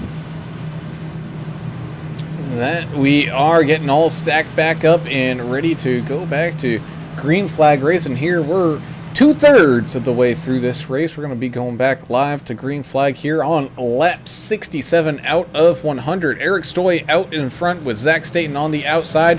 Great restart there for Stoy. Clear and clean away from the 88, who's also clean and clear of that 15 of Cody Staten.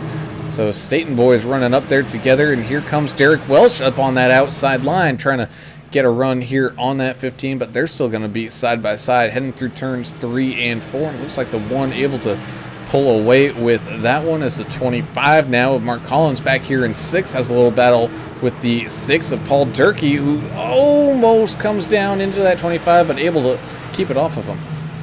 I love the restarts here. It's almost like your local dirt track where you start as soon as you come out of forward, you just go. That's kind of what we're seeing here tonight. As side by side here for second is the 1 of Welch and the 88 of Zach Staten. Side by side they go into turns 3 and 4. The 1 of Welch on the inside, the 88 on the outside, and it looks like the 1 will be able to get that position away and try to now claw his way up here, up to the 4 of Stoy, as Paul Durkee continues to have a battle here and try to hold off some trucks like the 12 of Austin Johnson. And you also got Cale Turbeville there in the 64 trying to claw his way through this traffic here once again. Yeah, the 64 was following the 6 past the 12, but he's looking at some damage. He's no, banging. 97 of Rodney Griffin goes for a ride across the track, and that's going to bring out the yellow. And the 110 at the same exact time, they both spun together. Separate incidents. All right, so let's take a look at the 97 first. That was not netcode. There was actually, there was contact there. It looked like a little bit of a issue there with, I think it wasn't the 54. Might have been the Numb Thumbs Collins 25. Oh, got a couple pit stops going on here. It's like the Staten boys. Followed by a couple other trucks. You 12 know, of they're, on Paul Johnson. they're on the same game plan, so it'll be interesting to see. Then let's take a look what happened to the 24 110 of Michelob Gray there. Ooh, little bump there maybe from the 54. Just light enough to send that 110 around, but not too much damage there until the 110 tried to pull forward to get his car turned around and hit the wall. The 110 of Richard Gray's getting treated like a rented mule tonight. I don't think I've ever wrecked. Of course, I've only been in a few races with Richard. I don't know if I can say the same. We know Richard for quite a while. Yeah. Well, With other leagues. and I think he hexed me now. My racing's frozen. It's must be the weather. I don't know, but I'll jump back in here in a second, boys. Well, we're coming across. Well, we come across the line up here, Alan. It's going to be 3/4 of the way done. We got a couple guys doing some final pit stops. We do have a couple of trucks. Eric Stoy, your leader right now, last pitted on lap 21. He's for sure going to need at least one more yellow flag to get gassed up, I think. Yeah, maybe. You also got that 1 of Derrick Welch behind him, pitted on lap 40, so that's a difference of 20 laps albeit a good chunk of those laps have been under caution. True. But still, those are a big difference in tires here. You got the 42 of Kevin Winker also up in this top 5, last pitted on lap 62, and he also took tires by the looks of it.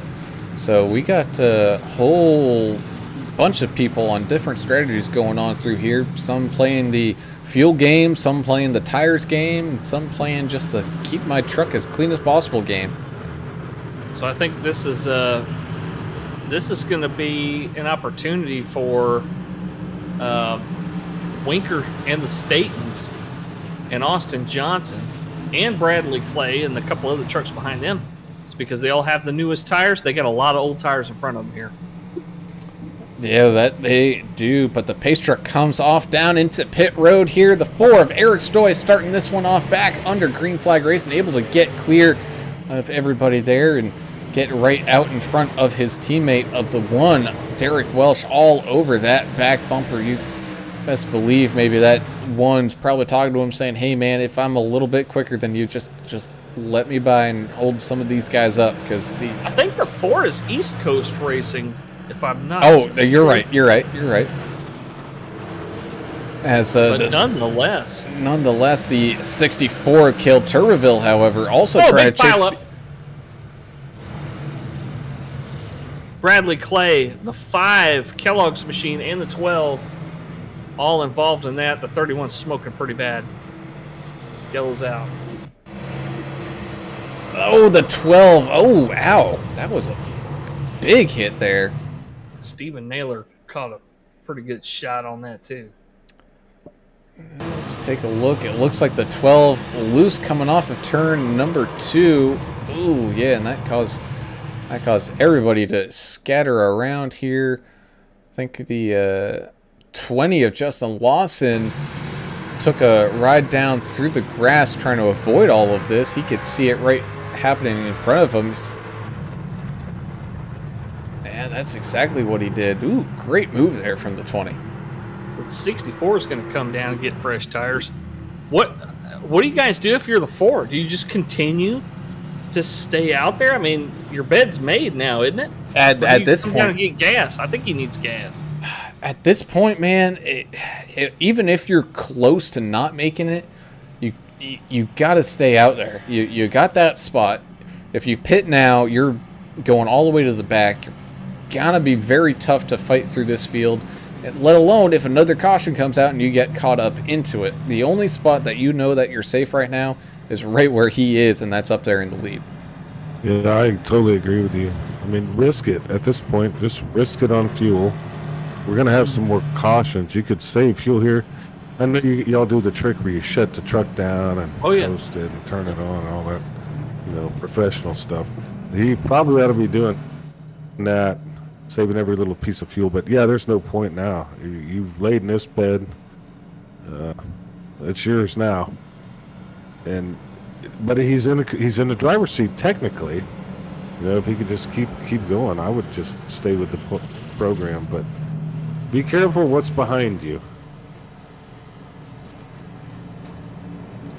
Well, the answer to what's behind him is the 1 of Derrick Welch, the 15 of Cody Staton, the 6 of Paul Durkee, the 42 of Kevin Winker, the 88 of Zach Staton, and the 20 of Justin Lawson. Don't know what happened there. Looked like Cale Turbeville might have came down there late, so Cale Turbeville now has to try to shuffle his way back up through this field. He was looking pretty good up there in that top 5, but as cloud cover starts to roll over North Wilkesboro here. Yeah, that's our track temp had actually climbed all the way to 97 after the sun came out. So let's see if the clouds help cool it down a little bit as the 12 gets a lap back on the outside. My truck to watch here, obviously, I'm no genius, but the Staten boys, both of them with pit stop about 10, 11 laps ago, a little more freshened up. We'll see if they should be in good shape for this final section of the race. one of Derrick Welch has a ton of support online. Guys saying, go DW. Here we go. Here we go as we go back to green flag race in the 4. Another solid start there, but also the same thing can be said for that one of Welch as he's able to hang on just to that outside quarter pedal of the 4. Now just finally completely losing that position, but he's still liking that outside line right now, trying to make his way up through and trying to pass that 4 as the 6 of Paul Durkee. Man, he's been trying to hold off that 15 of Cody Staten. Cody running that inside line. Oh, little bit of a door check there from the 6 to the 15, but able to keep it all together here as everybody getting all stacked up. Poor exit out of turn 4 there for the 1 of Derrick Welch. He's going to lose some time and almost lose a position as, oh no, the 15 drifts up into him just a little bit there. So the 15 throwing some weight around out there, throwing a little body check here and there, able to get through and now take over second here as the 6 of Paul Durkee looks maybe to try to make a pass inside. No, he's going to jump in line and maybe get things all settled down. Here is the 20 of Justin Lawson making moves right here behind the 42 of Kevin Winker. He's to the inside of the 1 of Derrick Welch here. As we close in on 10 to go, watch the, we've already seen it quite a bit, but the aggression level is about to get turned up a notch or two. Yeah, side by side, Winker and Lawson as Lawson, almost goes for a ride, able to gather that thing back up together. Save. So he's going to be lucky to not wreck the truck there and really only lose one position here to the 1. But even still, a little bit of a door bang there. Again, the 20 able to save it. But he's now officially going to lose that position to the 1. Well, it drove Derrick Welch, the number 1 truck, up into the wall a little bit, slowed him down, so they should battle it out a little bit more here as next lap or 2 goes down. As the 64 of Cale Turbeville trying to continue to work his way up through this field. Looks like everything starting to calm down just a little bit as the 88 goes around the 6 Paul Durkee. Paul Durkee having a little bit of issue there. Might have got a little way loose. Sideways. Able to get it back and turned around. He's now got a thing going on here with Mark Collins as Mark Collins able to get around him, try to squeeze his way up through and try to get up into this top 5. But Eric Stoy out in front right now, got about a half-second lead over Cody Staten, and then Kevin Winker right behind them trying to chase some of these guys down. And Derrick Welch, from that little incident that he had, he's trying to claw his way back up and throw his name back into the hat and into this mix as the 20 of Lawson looks to the outside of him right now. Look at Turbeville back here trying to use that outside passing lane again on the 97 of Griffin. It looks like he's making it work. Oh, the 97's around. And the yellow's going to come out. Well, I mean, we just had to have one more, didn't we? At least. I mean, Was that Griffin I know this is it was Griffin that went around. I don't know if it was a similar situation we saw earlier. Exactly the same situation with the 64 on that outside. The 97 just a little too much throttle, maybe a little too excited to try to hang on to that position and goes right around. He remembered.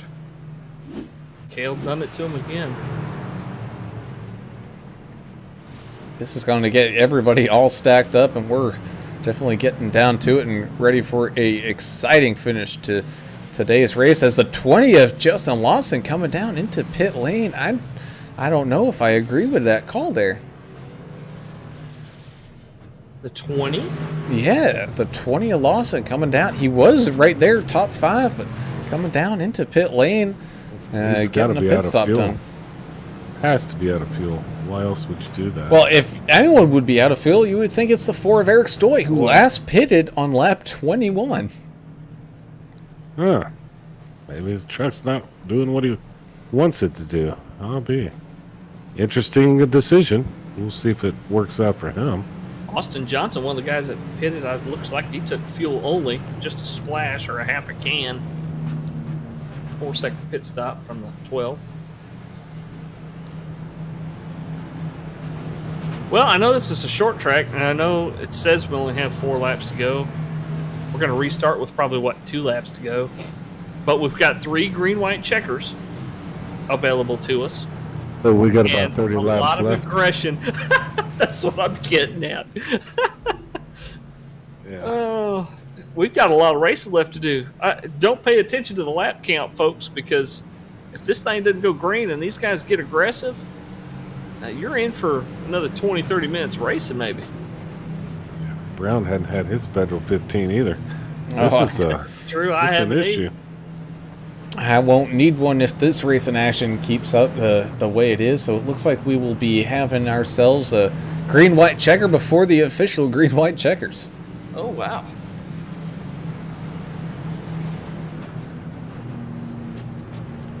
So if you're Eric Stoy, man, you're probably gonna be doing a bit of blocking up at the front here, knowing that you got the 15 and the 42, both Team America guys, Cody Staten and Kevin Winker, right there behind you, and you also got the one of Derrick Welch. He's been very racy here today. Zach Staten still running up there. The 25 of Mark Collins having a great day out there.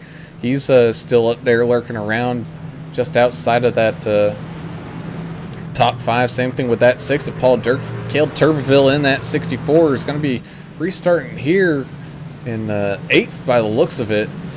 He's still got a lot of work to do to try to maybe steal one away here kind of towards this end, but we're going to be going back to green flag racing here with our first attempt at a not official but official green-white checker as the pace truck turns down into pit lane, and here we go. Great restart there from the 4 of Eric Stoy, able to get clear. That's going to leave the teammates battling it out for second place here behind him in second.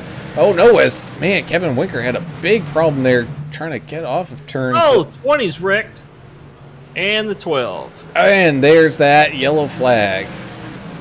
Austin Johnson. Oh no, as there was some action after the fact too, and the 42 of Winker gets involved. Yeah, there was like a double action wreck there. An actual wreck on the back stretch looked like, and then front stretch some other incidents. Let's see what happened here with several wrecks at once. Yeah, let's see what happened here. Little 3-wide action back here with the 20, the 12. I think that was the 24. It looks like the 12 just gets up into the 20. The 5 goes Punterino all over that back bumper of the 20. What else happened here? The 12 ended up going all the way down to Andrew Hansley on that bottom line. That 33 of Special Ed able to get through. Let's take one more look here of this wreck from Brandon Coleman's perspective here, because he's able to somehow drive through it. Oh, almost didn't drive through it. Man, that was a very close call. So now let's head on up here to Kevin Winker and see what happened to him. This was just after the initial contact. He was 3 wide with the 25 and his teammate there. Oh no, looks like the might have gotten squeezed out a little bit. Or he might have done some of the squeezing there, coming up right in front of the 25 and getting all turned around there. And let me ask you a real question about, competitiveness and drivers. And I know this is a simulation; it's not the real life deal. But what is it about when you put people in a machine, a car, truck, whatever, and they just have, at some point they lose their mind and decide, I'm going for it, right? Is that kind of what we're seeing here tonight? Just competitive spirit, trying to, tear this thing up and win the thing, or just is it maybe that they just don't have enough experience at a smaller track like this? Well, go ahead, sir. No, I was just gonna say, at this point, man, it's all about competition. These guys are trying to gun for a win, and that's what it's all about. You don't jump into one of these cars and just do it for fun. I mean, each and every single one of us that has ever done this, everyone's got that at least a little bit of competitive side to them. They want to be the best that's out there. And as we go back and get it all stacked up to go back to green flag racing here, you can see that 4 of Eric Stoy running around trying to maybe pinch that high line up just a little bit more. as we get ready to go back to green flag racing here. So green, white checker attempt number 1 in this all-star race. Time to buckle up, strap on that drinking helmet, throw inhibition out the window. Great restart there for the 4. Looked like, oh no, the 15 of Cody Staten had a problem with that restart. Spun the tires just a little bit. That allowed the 1 of Derrick Welch to get around. Special ed.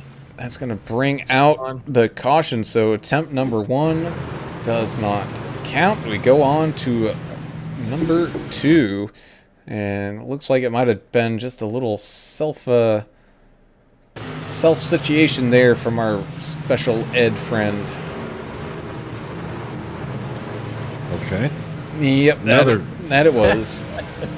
Another question. I mean, I'm trying to do serious questions, even though we're in the middle of mayhem. What is Eric Story thinking here? I don't know what his level of fuel's left. Well, and what is he? He's getting some good restarts, and I think he can hold them off. But he last pitted on lap 21.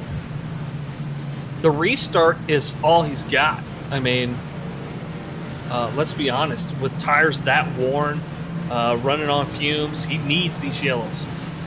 He needs these slower laps to conserve fuel and to conserve tire wear. But that restart, he's got it down, son. I mean, he pitches them kind of up high, and then as soon as that pace truck goes down, he's on the gas and he's turning left and he's gone. Yeah, but the more restarts we get, the more these guys kind of get dialed in on his restarts, and I don't know if it's helping him or not. That is a concern, but you see who's still at the top. I mean, if these guys restarting around him would have started to get a hold of it by now, I don't think he'd still be in front right now. But I don't know. We'll see, man. Moving forward here, if he can hang on, but it's going to be rough. You're right. It's going to be rough. I don't know what's going through his head out there. Besides, hey man, I just want to stay out in front. The longer I can stay out in front, the better my chances are.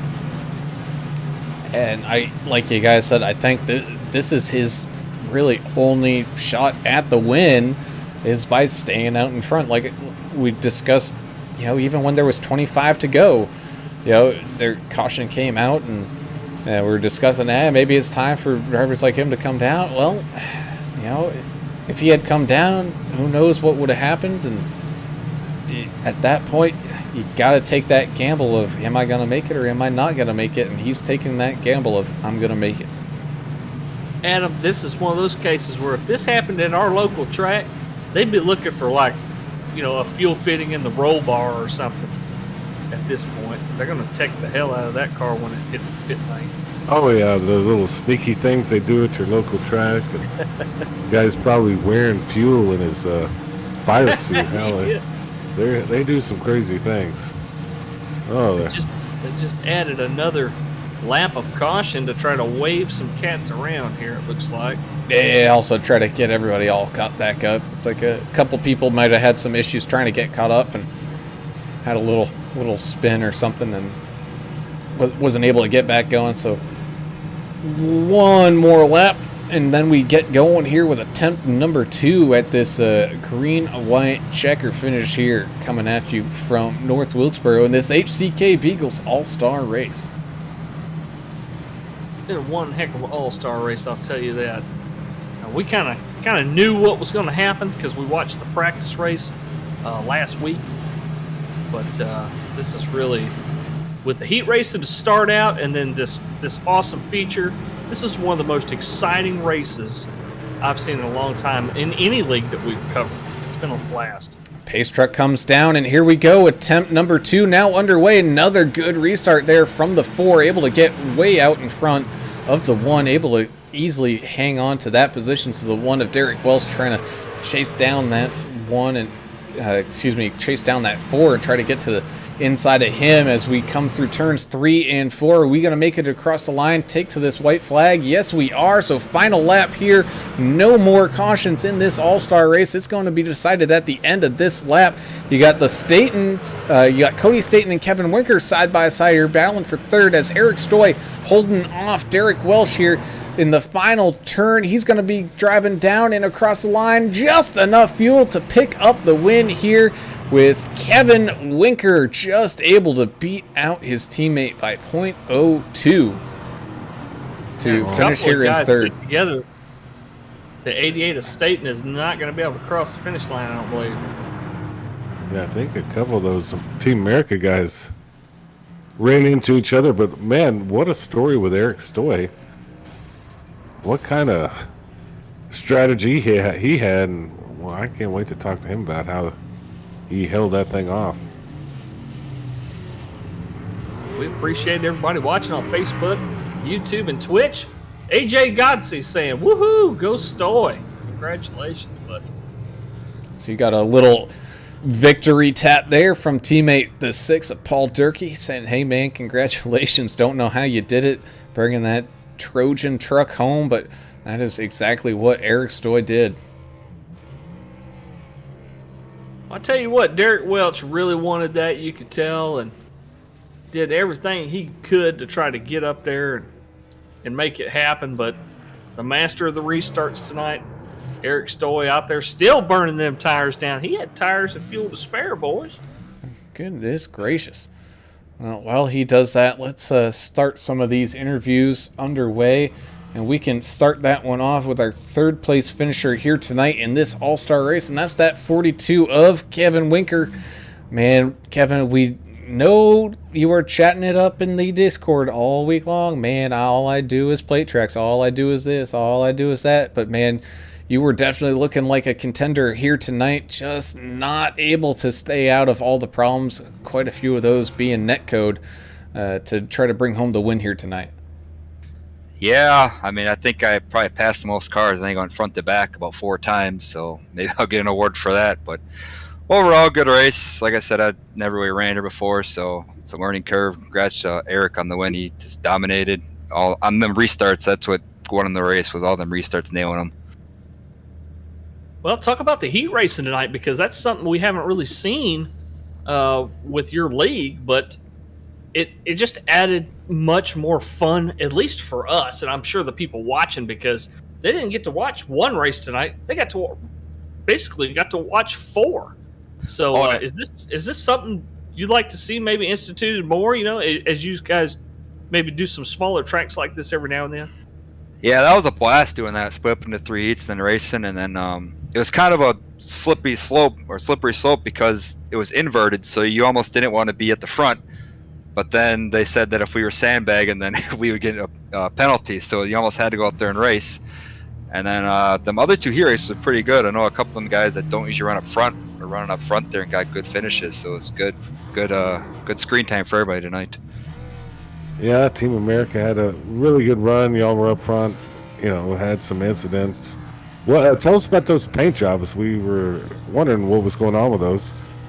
Yeah, Josh, who can't make it tonight, he's down in Daytona. He made him up with the whole idea of drawing with a crayon. So I really don't know where it came from. It's just kind of a funny idea we came up with, and I think that turned out pretty sweet, actually. So props to him for making all them for us. Well, man, you could definitely tell who was out there. Go ahead, Brown. Congrats, man, on a P3.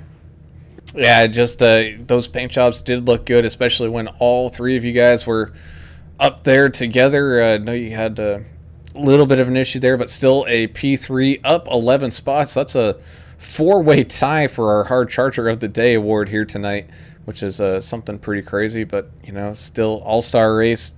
Got to go for that win. Just not quite there. But, man, before we let you go, got any shout-outs or anything like that you want to put out there? Yeah, I just want to thank Eddie for sponsoring tonight's race, and then Muleburger Custom Homes. I know they sponsor Josh in all the races, and then a couple of the actual races, so thanks for that coming on board. Thanks to Josh for putting out the paint schemes. Probably kind of different, but we thought they were cool and funny, so hopefully everybody else enjoyed them. Thanks to Cody and Zach for hard racing there. Great finish for all of us tonight. I think we all got top 5, maybe, not sure, but thanks to them. Thanks to everybody in the league, Greg, Eddie, Austin, everybody in here that makes it go around. You guys in the booth, killing it every week. And then my buddies Justin and Brandon, they're watching every week and they comment down there. So thanks to them for tuning in. Awesome, man. Well, again, congrats on the third place finish here tonight. And as we enter in the closing stages of this season, we wish you nothing but the best of luck here for a season championship here, bud. Thank you, sir.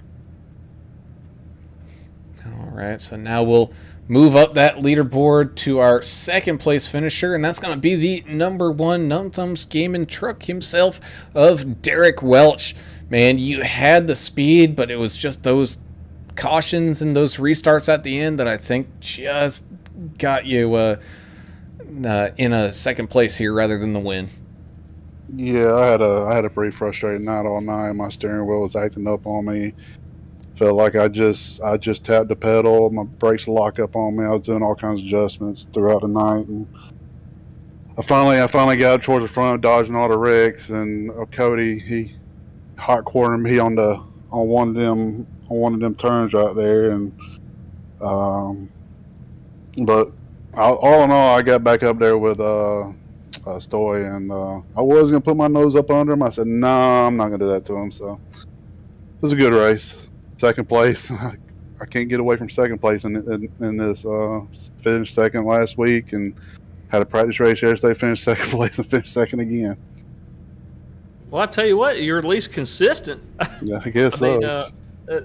But in all seriousness, this is kind of more your cup of tea. This short track, going up and rubbing on trucks, and we saw from the beginning that you weren't afraid to get in there and get close quarters with some guys. And despite your technical issues that you had, and your buddies from Numb Thumbs trash talking you on YouTube, you still did a great job tonight, finishing 2/10 out of the lead.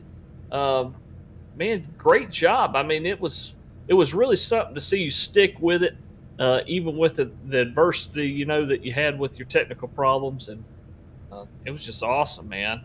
Oh yeah, I was about ready to throw the steering wheel through the window right here. I was so aggravated, and but yeah, it was all in all, it ended up being pretty good. Wish I could have brought out the win, but Stoller was pretty good tonight. Yeah, he was, but I know this is an all-star race, but people got a little racy here, and I'm wondering if y'all as race car drivers out there, you remember who got racy at what time and when, and if that's going to carry over for some fun action throughout the season. Well, I mean, I didn't really have no problems with tonight. I mean, I did have that one incident with Cody, kind of coming hot corner, but I mean that's just part of racing. I will tell you this: I do have somebody on my radar. He wasn't here tonight, but I do have somebody on my radar. I will tell you that. I'm not gonna say no names.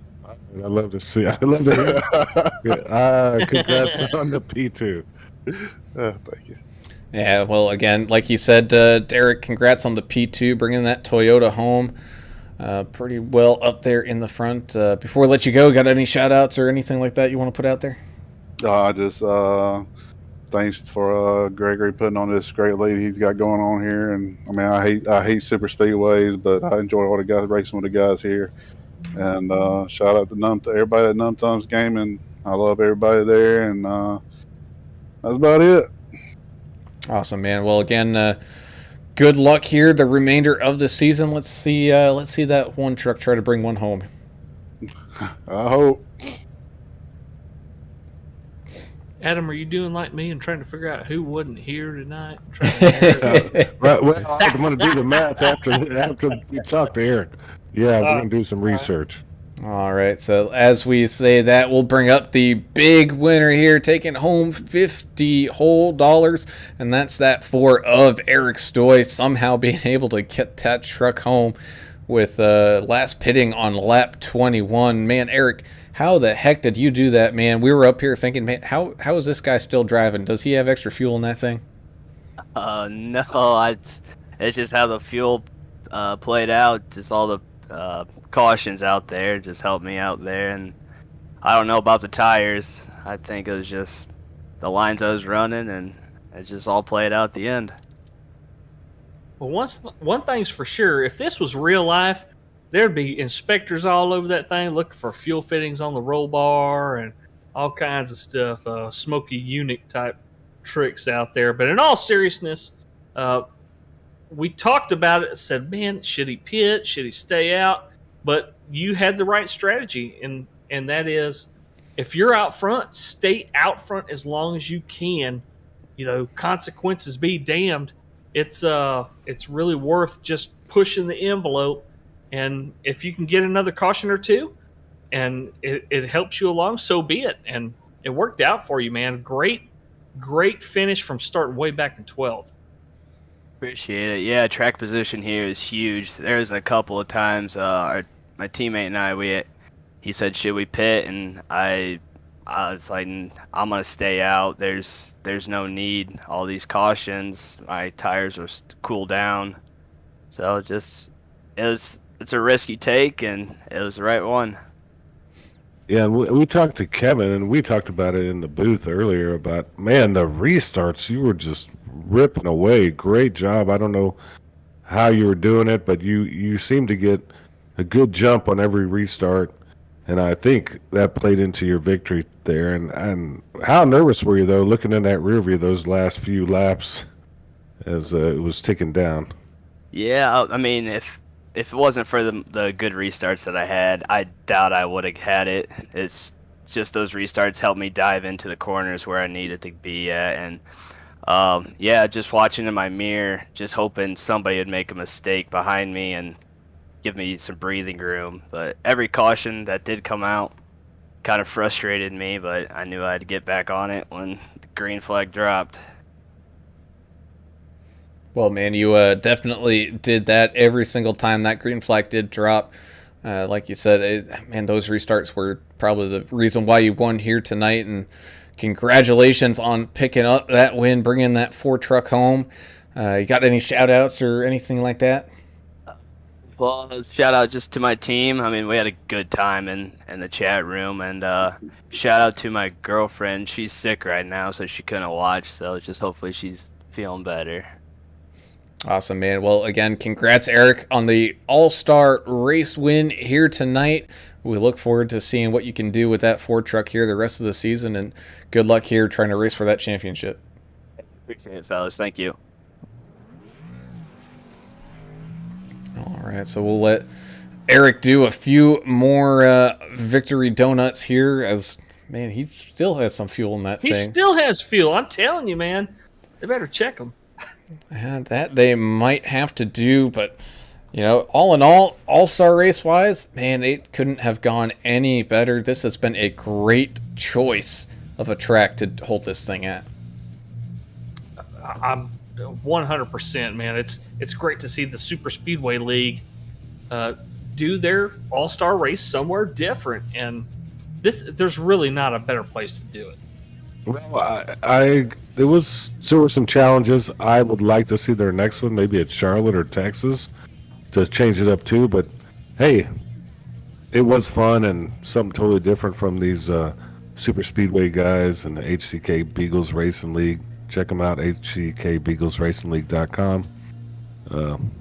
Quite an all-star race, and looking forward to the next race in a week from today. iRacing Super Speedway. That's going to be crazy. Every time we go there, especially in these trucks, it's insane because the trucks get such a huge run.